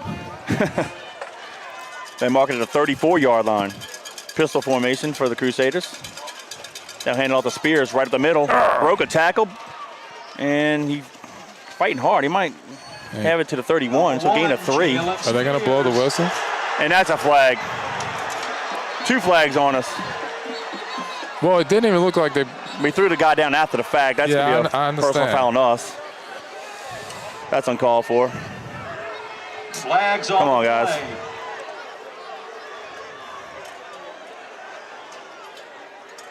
We don't need to be talking. Shut your trap and walk back to the huddle. That's not Patriot football. And we're still talking. Come on, guys. Might be offsetting They hit us. Hopefully. They hit us as well. after. I just saw because I'm looking right here where the play was, where we drilled them, and I saw a flag from way back, and then there's another flag that's at the 40. So, Personal That's what they're foul. talking about right now. all right.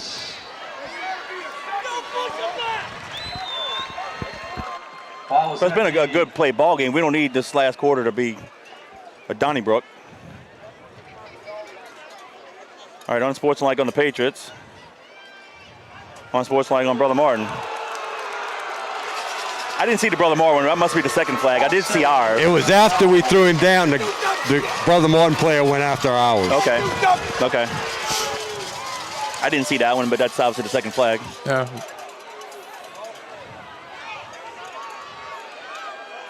And you got to be careful because, Billy, I don't know if you know, you get thrown out of the game for an unsportsmanlike like that. If you're ejected, you can't play next week. A gain of 4 So- on that previous play. We get the playoffs start next Friday. We need all hands on deck, so we got to be smart. And 6 for the Crusaders. All right, they do place the ball at the 30-yard line. So it's a gain of 4, second down 6.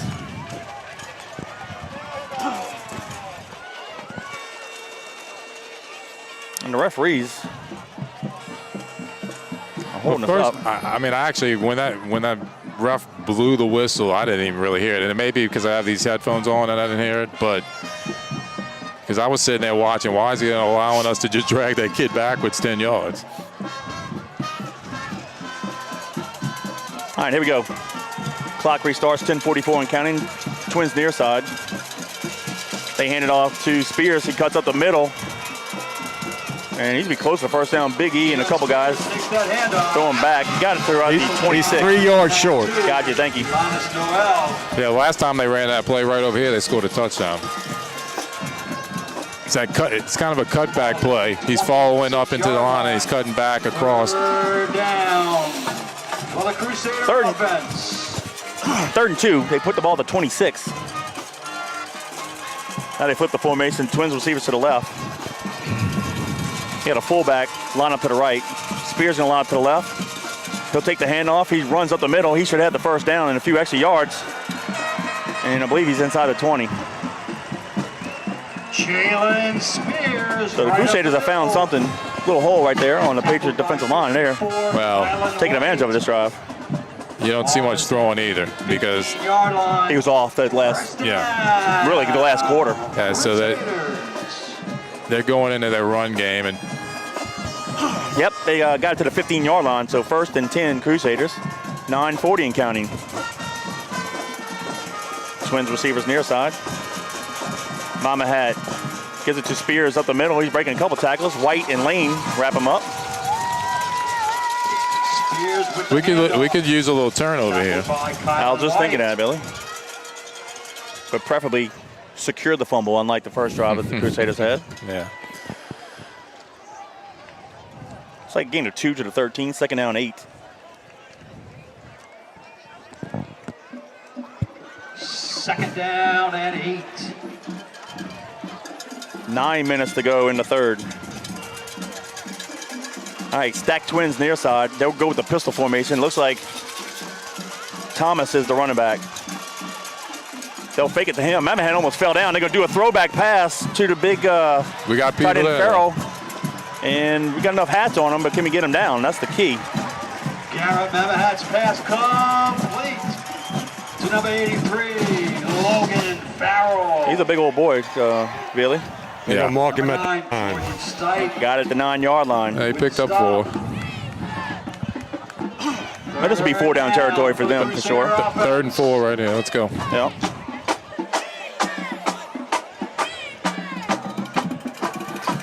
Maybe a short 5. Yeah, I think Coach Boney is basically just putting the game on his offensive line. Say, guys, get it for me. All right, 3 receivers near side. Spears lines up to the right of Mamahat. They'll stay in the shotgun. And then Boney calls timeout. But they threw the flag. Delay game. He didn't get it in time. Oh, did they give it to him? They're going to give it to him. All right, so with 7:59 to go in the ball game. Timeout Crusaders, but it's the Patriots 35. Crusaders 28. All right, your thoughts so far in the second half? Well, I mean, other than the first kickoff, you know, they come right out and score, but then we come back with 2 touchdowns in a row.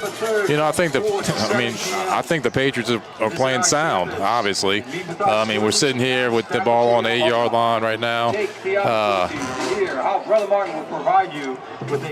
Not excited having it there, but, you know, I wouldn't expect really anything else. I mean, I didn't think we were going to come back out even when we went up, well, even when we went to 35-28, that we were just going to stop them again and blow them out. Right. I mean, they got a great team as well. So, I mean, this is a great game. Give a shout out to Jimmy Burns. Oh, yeah, Chris Vest. Remember Chris Vest? Yeah. When we had great, he kicked straight out. Yeah. Forgot about Chris. Yeah, he was good, the high jumper. Hey, classmate of ours, Gary Gatz, teammate of ours, Gary. listening to us. Yeah. Thank you, Gary. Thanks for checking in. Talking about a pole vaulter. Yeah, David And a Gilmore. receiver. Yeah, Dave, you want to check in, text is 504-259-7690. And Ty Dubio, another fellow Patriot, Nair. Thank you for listening, as always. All right, 3rd and 5. There we go. Come on, let's make a play. Trips near side. Fakes the handoff, throws a little slip screen to the receiver. He's inside the 5. He might have the first down. That's number 3, Jackson. Should be 1st and goal. I believe it's at the 2. That's a good safe play. Yep. And something we hadn't seen yet. Nope. So it's at the 3. 1st and goal from the 3. 7:40 and counting. Come on, defense. Ball is at the 3-yard line. Twins receivers near side. They'll put Spears behind Mama Hat in the Somebody needs to shoot a gap here. Shoot a gap here. Spears goes to the left, turns the corner. Nope. He did not get it. No, he did not. Good chase there. I believe that's Lojadis ran him out. It was. He gained a yard to the 2, so 2nd and goal from the 2. There should be a rule. If Lojadis makes 6 tackles a game, all pizza's free at R&O's. I'm with you on that. Speaking of Arnaud's, his Uncle UJ checked in last week. Yeah, I saw that. Some good roast beef sandwiches and pizza pie and Italian salad. Everything's good at Arnaud's. Yeah, it is. 7:20 to go in the ball game. Second and goal from the 2. They'll line up Spears to the left of Mamahad, Twins to the left. Spears takes the handoff, goes up the middle. He got it. Easily got in the end zone. So they're a PAT away from tying it up. Touchdown! Crusaders!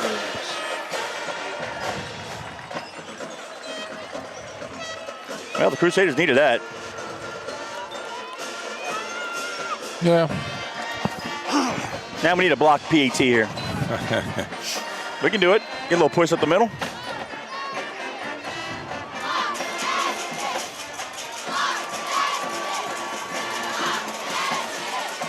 Here's a snap. Here's a place. Oh. And it is good. So with 7:16 to go in the ball game, it's the Patriots 35, the Crusaders 35. Kick on the board with 7:16 to play. Brother Martin 35. John Curtis. And we'll give a shout out to 35. Brody Hebert, Patriot trainer. Unfortunately, he's a senior. Cannot make it to the game, under the weather a little bit. So I know he's going to be listening to us on the broadcast. And get better, buddy, man. Sorry to hear about your little troubles. But we do miss seeing you on the sideline and your efforts out there. All right, 7:16. Putting the pressure on offense.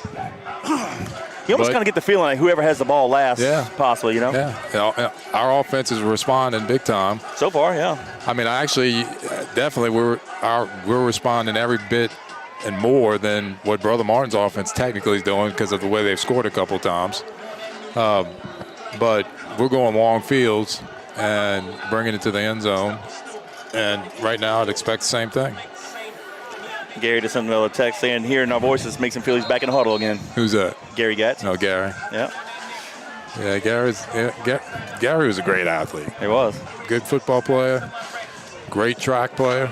I don't know if you're a track player, Gary. Pole vaulter, no sprinter. Yeah. Oh, I know Gary was a pole vaulter, but I called him a track player. I don't know if that's what you call it. Well, for as good as I ran track so I could get faster for football. For as good as what he was as an athlete, just equally good as a person too. So yeah. Great teammate. Yeah. Happy to play with him since from the 5th grade on. Yeah. My 8 years at Curtis. Yep. All right, Liuza to kick it. Hopefully for the last time tonight. Ball security is going to be key here. And Span is going to let it roll into the end zone for a touchback, so we'll get it to 20. Liuza's kick bounces into the end zone for a touchback. Who's number 1 for us? Buddy Taylor, quarterback. Oh, all right. So I'm sorry. Been watching them all game. Spears is number 1 for them, the running back. That's scored. Okay. So. Yeah, he looks okay. He was stretching out his leg over here quite a bit. All right, Twins near side, split top of the field. Handing off to Poole over to center.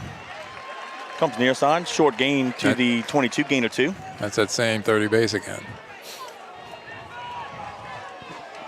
Ronald Poole on the carry. Yeah, we got to at least get some field, some first downs and take some more time off the clock. Corey Lambert. Preferably draw down the field and score a touchdown. Right. We got to do. That's the ultimate goal. Yeah, we don't want to be 3 and out. And missed the momentum, will slide back over to the Crusader side. Same formation. Twins near side, split top of the field. Fakes it. Looks like a pass wide open. There's a receiver. And they sacked him. Oh my goodness. LeBranch was wide open and they tackled him from behind. We missed the block on the backside. LeBranch was wide open.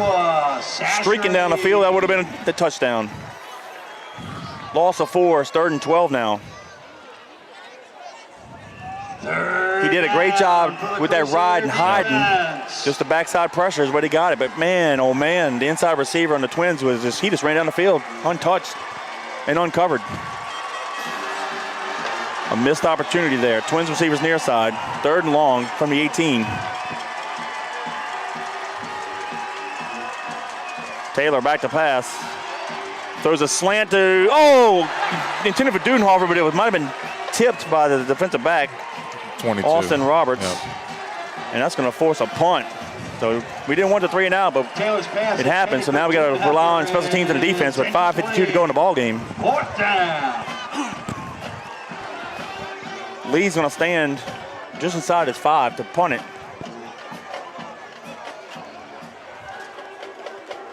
Manning will drop back around the 50.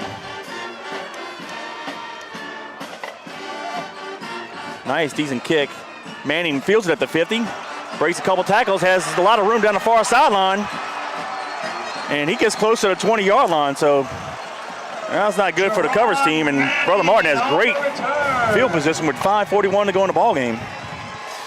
Special teams is hurting us today. Gordon, where did he spot in the ball? Thrown out of bounds by number 13, Kerry McMillan. It's like around. Let's see.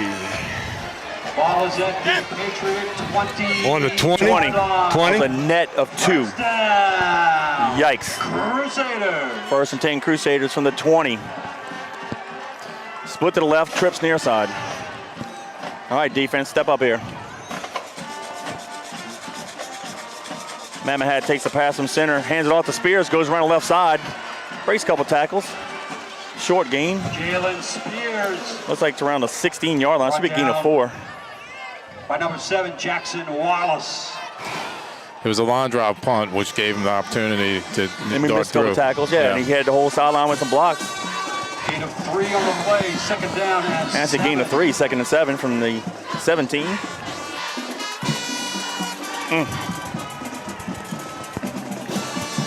Twins near side.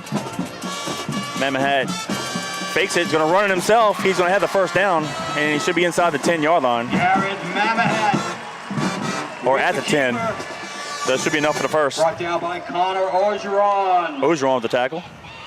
Inside the 10. That should be first and Down goal. to the 9. First down. Crusaders.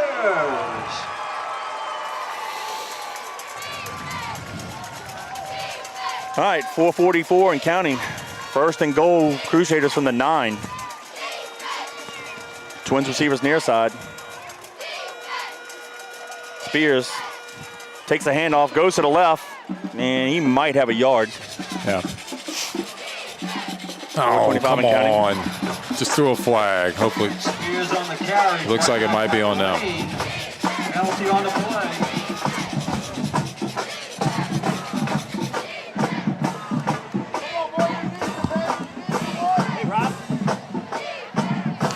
Personal foul on Brother Martin. Personal foul on Brother. Personal foul on Brother Martin. So, yeah, looks like you're right there. It looks like the flag is on the Crusaders. That'll back him up. And it looks like a 15-yarder back around the 24-yard line. So Yep. I didn't see it. Is at the end of the play. It was a coming out- personal foul. Yeah, coming out the pile, personal foul. All right. All right, so let's see if the defense can take advantage of this. Second and goal from the 24. Trips near side, split to the top of the field. They'll line up Spears to the right of Mamahat. Spears takes the handoff, goes up the middle. Very short gain. Yep. Look, However, they do have a capable field goal kicker. Yes. So they don't have to worry about going forward on 4th down. They don't want to. Maybe take a shot Down by Kylan via the White. pass here, and if they don't get it, then let Liuza kick a field goal. Under 4 minutes ago, 3:58 to be exact. yeah, I'd like to see him kind of take a shot and maybe get a little reckless with it and us pick it off. Pick 6, I like it. I don't know if we're going to get pick 6, but just pick it. Third and goal from the 22. Mamahat takes the pass from center. Under pressure, rolls near side, giving chase. And he's going to run it and has a little bit of room, and we get him down around the 14-yard line. So I got to think now they'll bring the right side. field goal kicker in. 3:32 and counting. Inside the 15-yard line. Okay. 2 timeouts left, so we probably want to save that. We don't want to call it right now. On the field. Oh, no, we don't want to call anything right now. So let's see. How far will this be? 31? What's he on? The 31 yard. All right, it'll be a 31-yard field goal attempt. Ball in the near hash mark. Let's see if we can block it.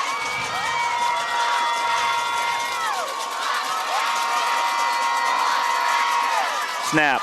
Place. Kick is up. Heads the distance, and it is good. So with 2:52 to go in the ball game, the Crusaders regain the lead 38-31 on a 31-yard field goal by Loyosa. 38-35. 38-35, excuse me. 38. John Curtis. That's a nice kick. I mean, the angle he was kicking on. Yep. All right, right. Well, I said who has the ball last wins, right? Yeah, we're right where we need to be. Got them right where we want them. And unfortunately, guys, watching this, listen to us, the monitor went out, so I can't see any text messages, so we're going to be going without any text the rest of the game. But y'all just enjoy the broadcast. 2:52 to go. We know what we need to do. 3 to tie, 6 to win. And it's been no big deal, Billy. You're going 80, 70, 71, 73. Whatever it takes. And we've done it under 2 minutes. Yeah. We've done it more than 2 minutes, so Wear your face mask and practice social distancing Right. as you exit the stadium. I mean, personally, I would like this to take 2 minutes and 52. 41 seconds. I don't know. Maybe I'm going to bump it up to 50. How about 250? Yeah. Leave 2 seconds on, squib kick it, and tackle them and end the ball game and secure victory.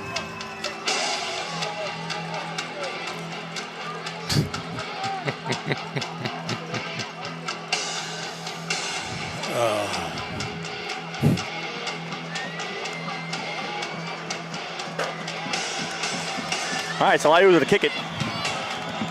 Span will be standing around the 10-yard line. Little sky kick. Davis. Come on, Davis. From the Come on, 15. Davis. Do something. 20, 25, has a hole, runs in his own guy, crosses the 30, and is around the 32-yard line. Good start. Yep, Good start. we'll take it. Juwan Davis on the return for So John with 2:46 Curtis. to go, it'll be 1st and 10. Austin Roberts in on the tackle for Brother Martin. Let's see where they officially spot it. First down, John Curtis. From the 33. 33-yard line. 67 yards away from pay dirt. The Patriots have 2 timeouts left. You just got to believe. Davis split out right. Dudenhofer split out near side. That's actually Gabriel to the right. And Taylor on the center. Taylor back to pass. Has a screen to LeBrance. Has a couple blocks. And he's run out of bounds close to the 40. That'll stop the clock. He ran out of the 37. 37, all right, gain of 4. Pass completed to LaBranch. Run out of bounds by Austin Roberts. Craig Gambino checking in. I appreciate you. Big Second Craig. down, Welcome. 6. Coach Dave checking in. Dave McCullough, Coach Dave, how you doing? good friend of the Patriots. Double twins, shotgun formation. Taylor takes the pass from center, drops back, throws it over the middle to LeBrance, and then, he dropped it.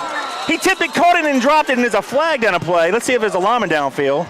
Oh, that'd have been a great catch. Taylor's pass is incomplete. He had it, lost it, had it, and then lost it. It looks like it's on us. We jump. Holding. Hold It's holding on us, so it would have come back anyway. Oh, my goodness. On the Patriots.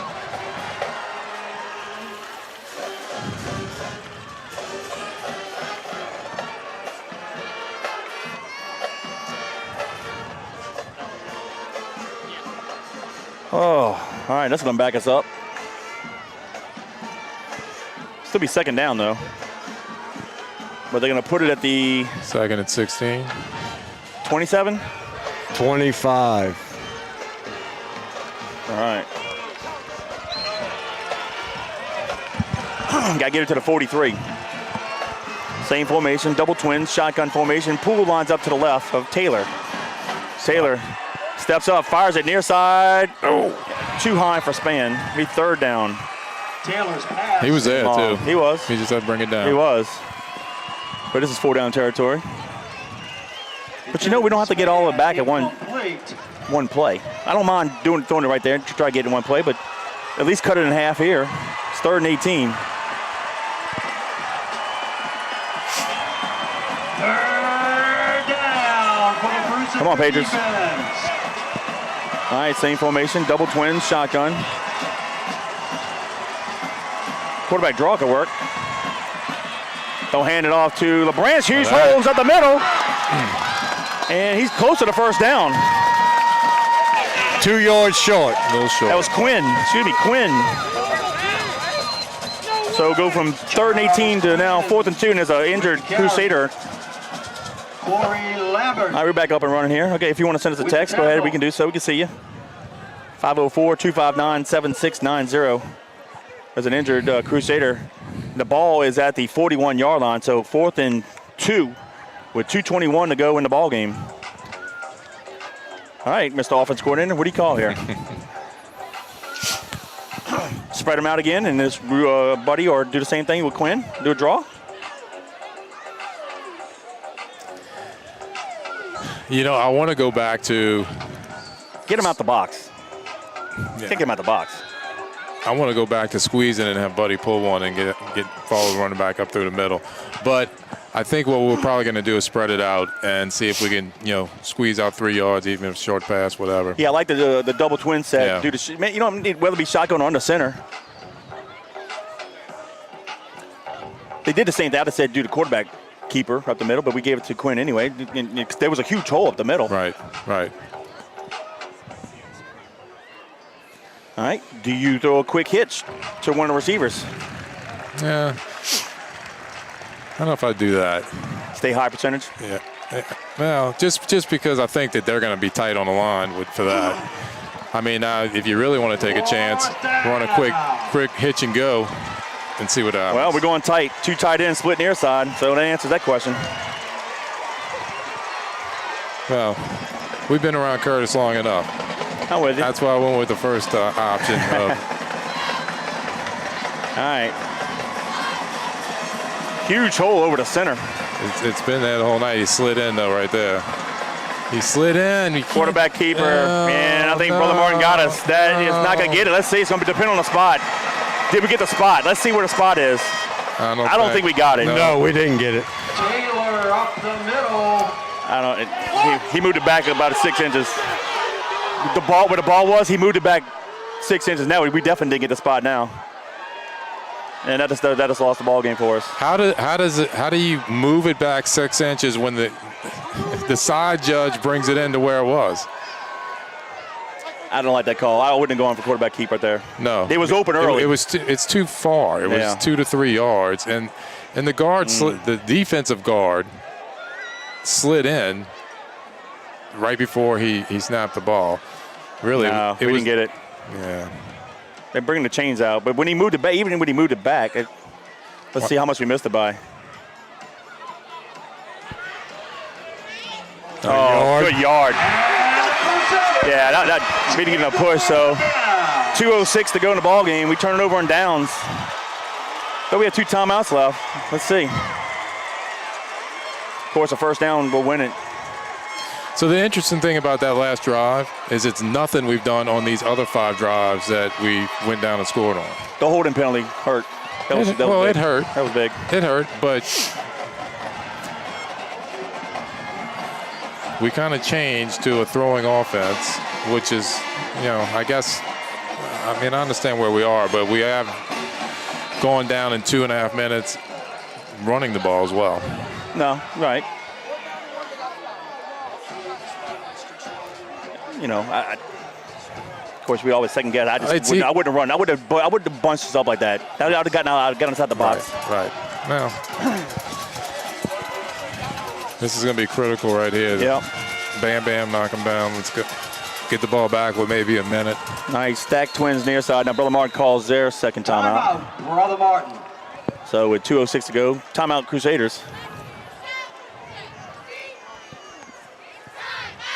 So that's all I can do is to stop them. It'd be nice to see Brother Martin outguess himself a little bit and throw a pass that's incomplete. Or try to hand it to Spears and he drops it. He fumbles it. That's not outguessing themselves, but yeah, I'll take that one too. Well, we'll see it happens.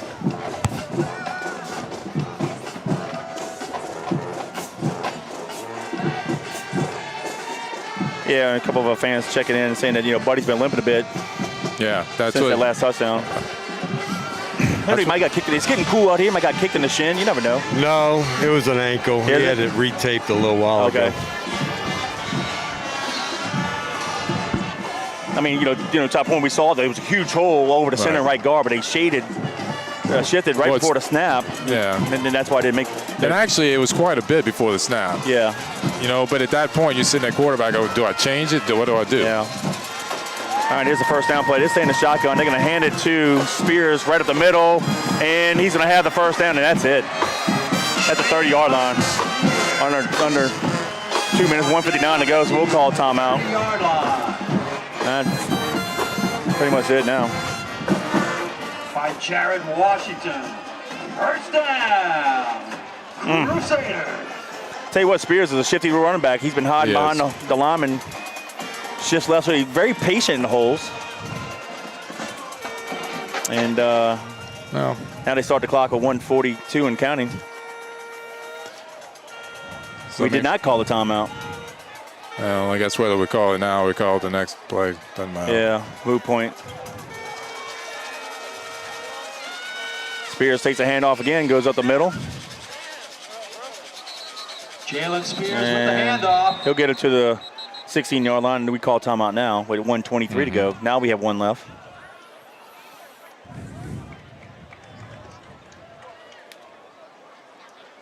Timeout, John Curtis. So the Patriots' losses so far this year: Acadiana by 8, Carr by 3, Fans, good luck to both Rummel by 6, in the upcoming and right now we're losing by 3 with 1:23 to go. playoff brackets will be So barring a miracle Sunday where we get a scoop and score, on Cox Television. Well, 8, 3, that's 11. Website 6, that's what is that? 17, 3, 20 points. We've been undefeated. all right. Y'all hang tight after the ball game. We'll have a post-game wrap-up. We'll find out Sunday. The playoff brackets will be announced. Coming into the night's ball game, the Patriots were a 7th seed. I think they'll probably hold serve, and maybe 6. I doubt it. They'll move up, but 7 for sure.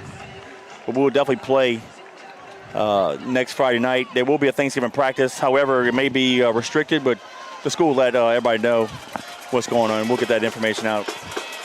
Hand off to Spears again. Broke a tackle. Got it to the 24-yard line. Jalen Spears once again. We'll probably call last time out here. With 1:18 to go in the ball game. So with the COVID issues, who knows what's going to happen with the traditional fellowship. Right. So whatever the school decides, we'll get out via emails and social media. We'll let everybody know. That's always a fun time, having the alumni show up for our practice and devotional. It's been the Patriot tradition since 1975. So that'll definitely stay intact. But I think they might want one more play. It's 3rd and 7. They're in field goal range.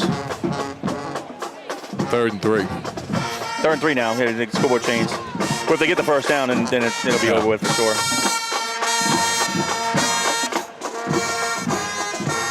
So, you got to stop them. And then here's the thing, though. Brother Martin's just going to run the ball again. Well, exactly. So let's say this. We don't get the first down. Then they can milk it as far as they want. Call timeout, kick the field goal, and have under 30 seconds. So we may want 25 seconds for us. That would be, a 40-yard field goal? Yeah, he can hit it. He got the leg. All right, let's see. 3rd and 3. If he doesn't get it here, if it's close, I just run it again. Yeah. Little power formation. They're going to get it to Spears. Goes up the middle. As he bounces out left side, it's first down. It's a ball game right there. He can just fall down. McMillian runs him down around the 15, and that's a wrap. First down, Crusaders, and they can just take a knee with 1:09 to go in the ball game. Down by Gary McMillan. Congratulations to the Brother Martin Crusaders. They're 1:09 away from defeating the John Curtis Christian Patriots, and they will also wrap up the Catholic League Championship. They will finish the season 7-0, 4-0 in league play. The Patriots will be 4-4. Did you know, Mr. Billy Duncan? The 4 losses makes us 500 on the season. The last time we finished 500 on the regular season was in 1974 when we went 3-3-3. And also, did you know, with the 4 losses, that's the most losses that we've had since Coach JT's first year in 1969 when we lost 10. So. Well, I don't say we don't want to dwell on that. No, what I'll say that's about, history. Yeah. That's facts. That's the facts. Yep. What I'd say about the game is that it was a great game. It was a tight game. Oh, absolutely. Back and forth. And, we just ended up on the short end of the stick. And probably some things we want to talk about after, but 9 seconds. Yeah, Brother Martin, they don't have to run another play. 4 seconds. 2 seconds. And that's it. The Brother Martin Crusaders had defeated the John Curtis Christian Patriots by the score of 38-35. Congratulations to Crusaders. They are the 2020 Catholic League champions. They are also ranked number 1, and they will finish the season as the number 1 seed going into the playoffs. They will have a bye next week, so they won't play for another 2 weeks. The Patriots will turn back around, and we'll find out Sunday who we play. But again, Brother Martin finishes the season, the regular season 7-0, 4-0 in conference play, district play. The Patriots are now 4-4 overall, 3-2 in district play, and will probably be more than likely the 7th seed, but we'll know officially on Sunday. Real quick for our post-game wrap-up, let's thank Bobby Seafood again. Bobby Seafood is a family-owned business located at 9013 Jefferson Highway in River Ridge, established in September of 1978. Bobby Seafood offers daily specials, lunch specials, and fresh prepared food, hot delicious po' boys, and hot boiled seafood during crawfish season. You can call Bobby Seafood to get your on-site catering for commercial and personal boils. Call Captain Ryan F.C. and staff at 504-738-2104. Place your lunch orders to go and book your crawfish boils. Again, Bobby Seafood, 504-738-2104. Proud sponsors of Fighting Patriot football. Real quick, here's the scoring recap for the ball game, and there's a lot of it, a lot of action. Brother Martin got on the board first, 8:02 to go in the first period. Mama had an 11-yard touchdown pass, to Farrell. Yeah. Bayouza added a PAT, put the Brother Martin Crusaders up 7-0. The Patriots came right back with 5:11 to go in the quarter. Taylor hit Davis on a 35-yard pitch and catch. Big E tied it up at 7 with his PAT, and that capped off an 8-play, 70-yard drive, taking 2:47 off the clock, and that's how the first quarter ended, with the game tied at 7. Brother Martin got back on the scoreboard with 8:15 to go in the second. Spears on an 8-yard touchdown run. Liuza's PAT put it up, the Crusaders up 14-7. The Crusaders stole a possession on an onside kick from us, and it was really the one-play drive. Spears took it from 28 yards with 8:04 to go in the half, and Liuza added a PAT, making it 21-7. The Patriots did answer with 4:28 to go in the half. Span with a 9-yard touchdown run. The PAT was blocked, and that made the score 21-13, but that was an 8-play, 73-yard drive, taking 3:31 off the clock. And the Patriots held on defense, got the ball back, and with 19 seconds to go in the half, Taylor with a 13-yard touchdown run. He also added a 2-point conversion around the right side, tying the ball game up at 21. And that drive, it was a 7-play drive, taking 75 yards in distance and 1:33 off the clock. And that's how it was at halftime. Then Brother Martin on the opening kickoff of the third quarter basically ran him back 65 yards untouched. Lambert took it back to the house. Liuza added a PAT. Putting the Crusaders up 28-21. But the Patriots answered. 2 more scores in the third with 6:58 to go in the third. Taylor with a 26-yard touchdown run. Big E added a PAT, tying the score up at 28, and that was a 9-play, 71-yard drive, 4:45 off the clock. After another stop by the Patriots defense, with 9 seconds to go in the quarter, Quinn with a 1-yard touchdown run. Big E added a PAT, put the Patriots up 35-28. That was a 14-play, 75-yard drive, taking 6:13 off the clock. But with 7:46 to go, Brother Martin tied it up. They had a nice long drive. Spears added it with a 2-yard touchdown run. Liuza's PAT tied it up at 35. And then with 2:52 to go in the ballgame, Liuza hit a 31-yard field goal, putting the Crusaders up 38-35. The Patriots had one more opportunity, but turned it over on downs. And then Brother Martin just ran out the clock and defeated the Patriots 38-35. Again, they are the district champions. Congratulations to them. They also, we taught this in pregame, this is their best team since 1985. And they lost in the semifinals to St. Martinville that year. Kudos to them. They're a very seasoned ball club, a very good ball club. But it's not like a broken record. In the 4 losses this year, the Patriots should have, would have, could have, had missed opportunities. Yeah. Had up to just missed them. Didn't take advantage of it. Yeah. But no more. We got one more game. We can't learn no more. We have to Right. learn from our mistakes and have to improve on it. We don't do that. Right. We're one and done now from this point forward. Right. Your overall thoughts of the ball game? Yeah, overall thoughts was in all 3 phases of the game, for the most part. Although, if I look at Crusaders, I would have to say maybe the defense let them down a little bit because we kind of rolled through them. But for the most part, in all 3 phases of the game, they did well. Right. They won 2 of them for sure. Right. And for us, I feel like that. We won the offense, and sometimes we won the defense. And we definitely didn't win the special teams. And so Or the turnover battle. Or the turnover battle. Yep. So there was too many things, kind of like last week, that went against us. But, I think we ended up with just 1 turnover, right? Yes. So we kind of fixed that a little bit. I think last week we had 4. Yep. So, that's a movement forward. I think going to play whoever they're going to play, if they come out and play hard, that'll be a good next game, because you're going against somebody that if you play to your potential, you should have a good chance. Sure. And so that would be a good next step, because they've been through the ringer with some good teams they've played. Oh, yeah. And, but we got to fix penalties. We got to fix silly turnovers.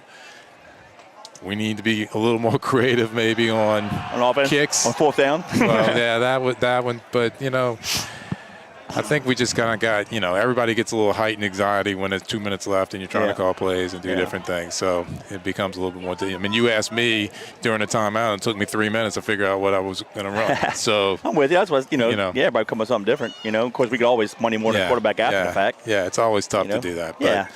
So I agree with you, though. The time of maturing is now. You graduated now. Exactly. Yeah. So, and they're and JT is going to talk to them about, hey, look, we've got 3 games left. Yep. Well, potential, yeah.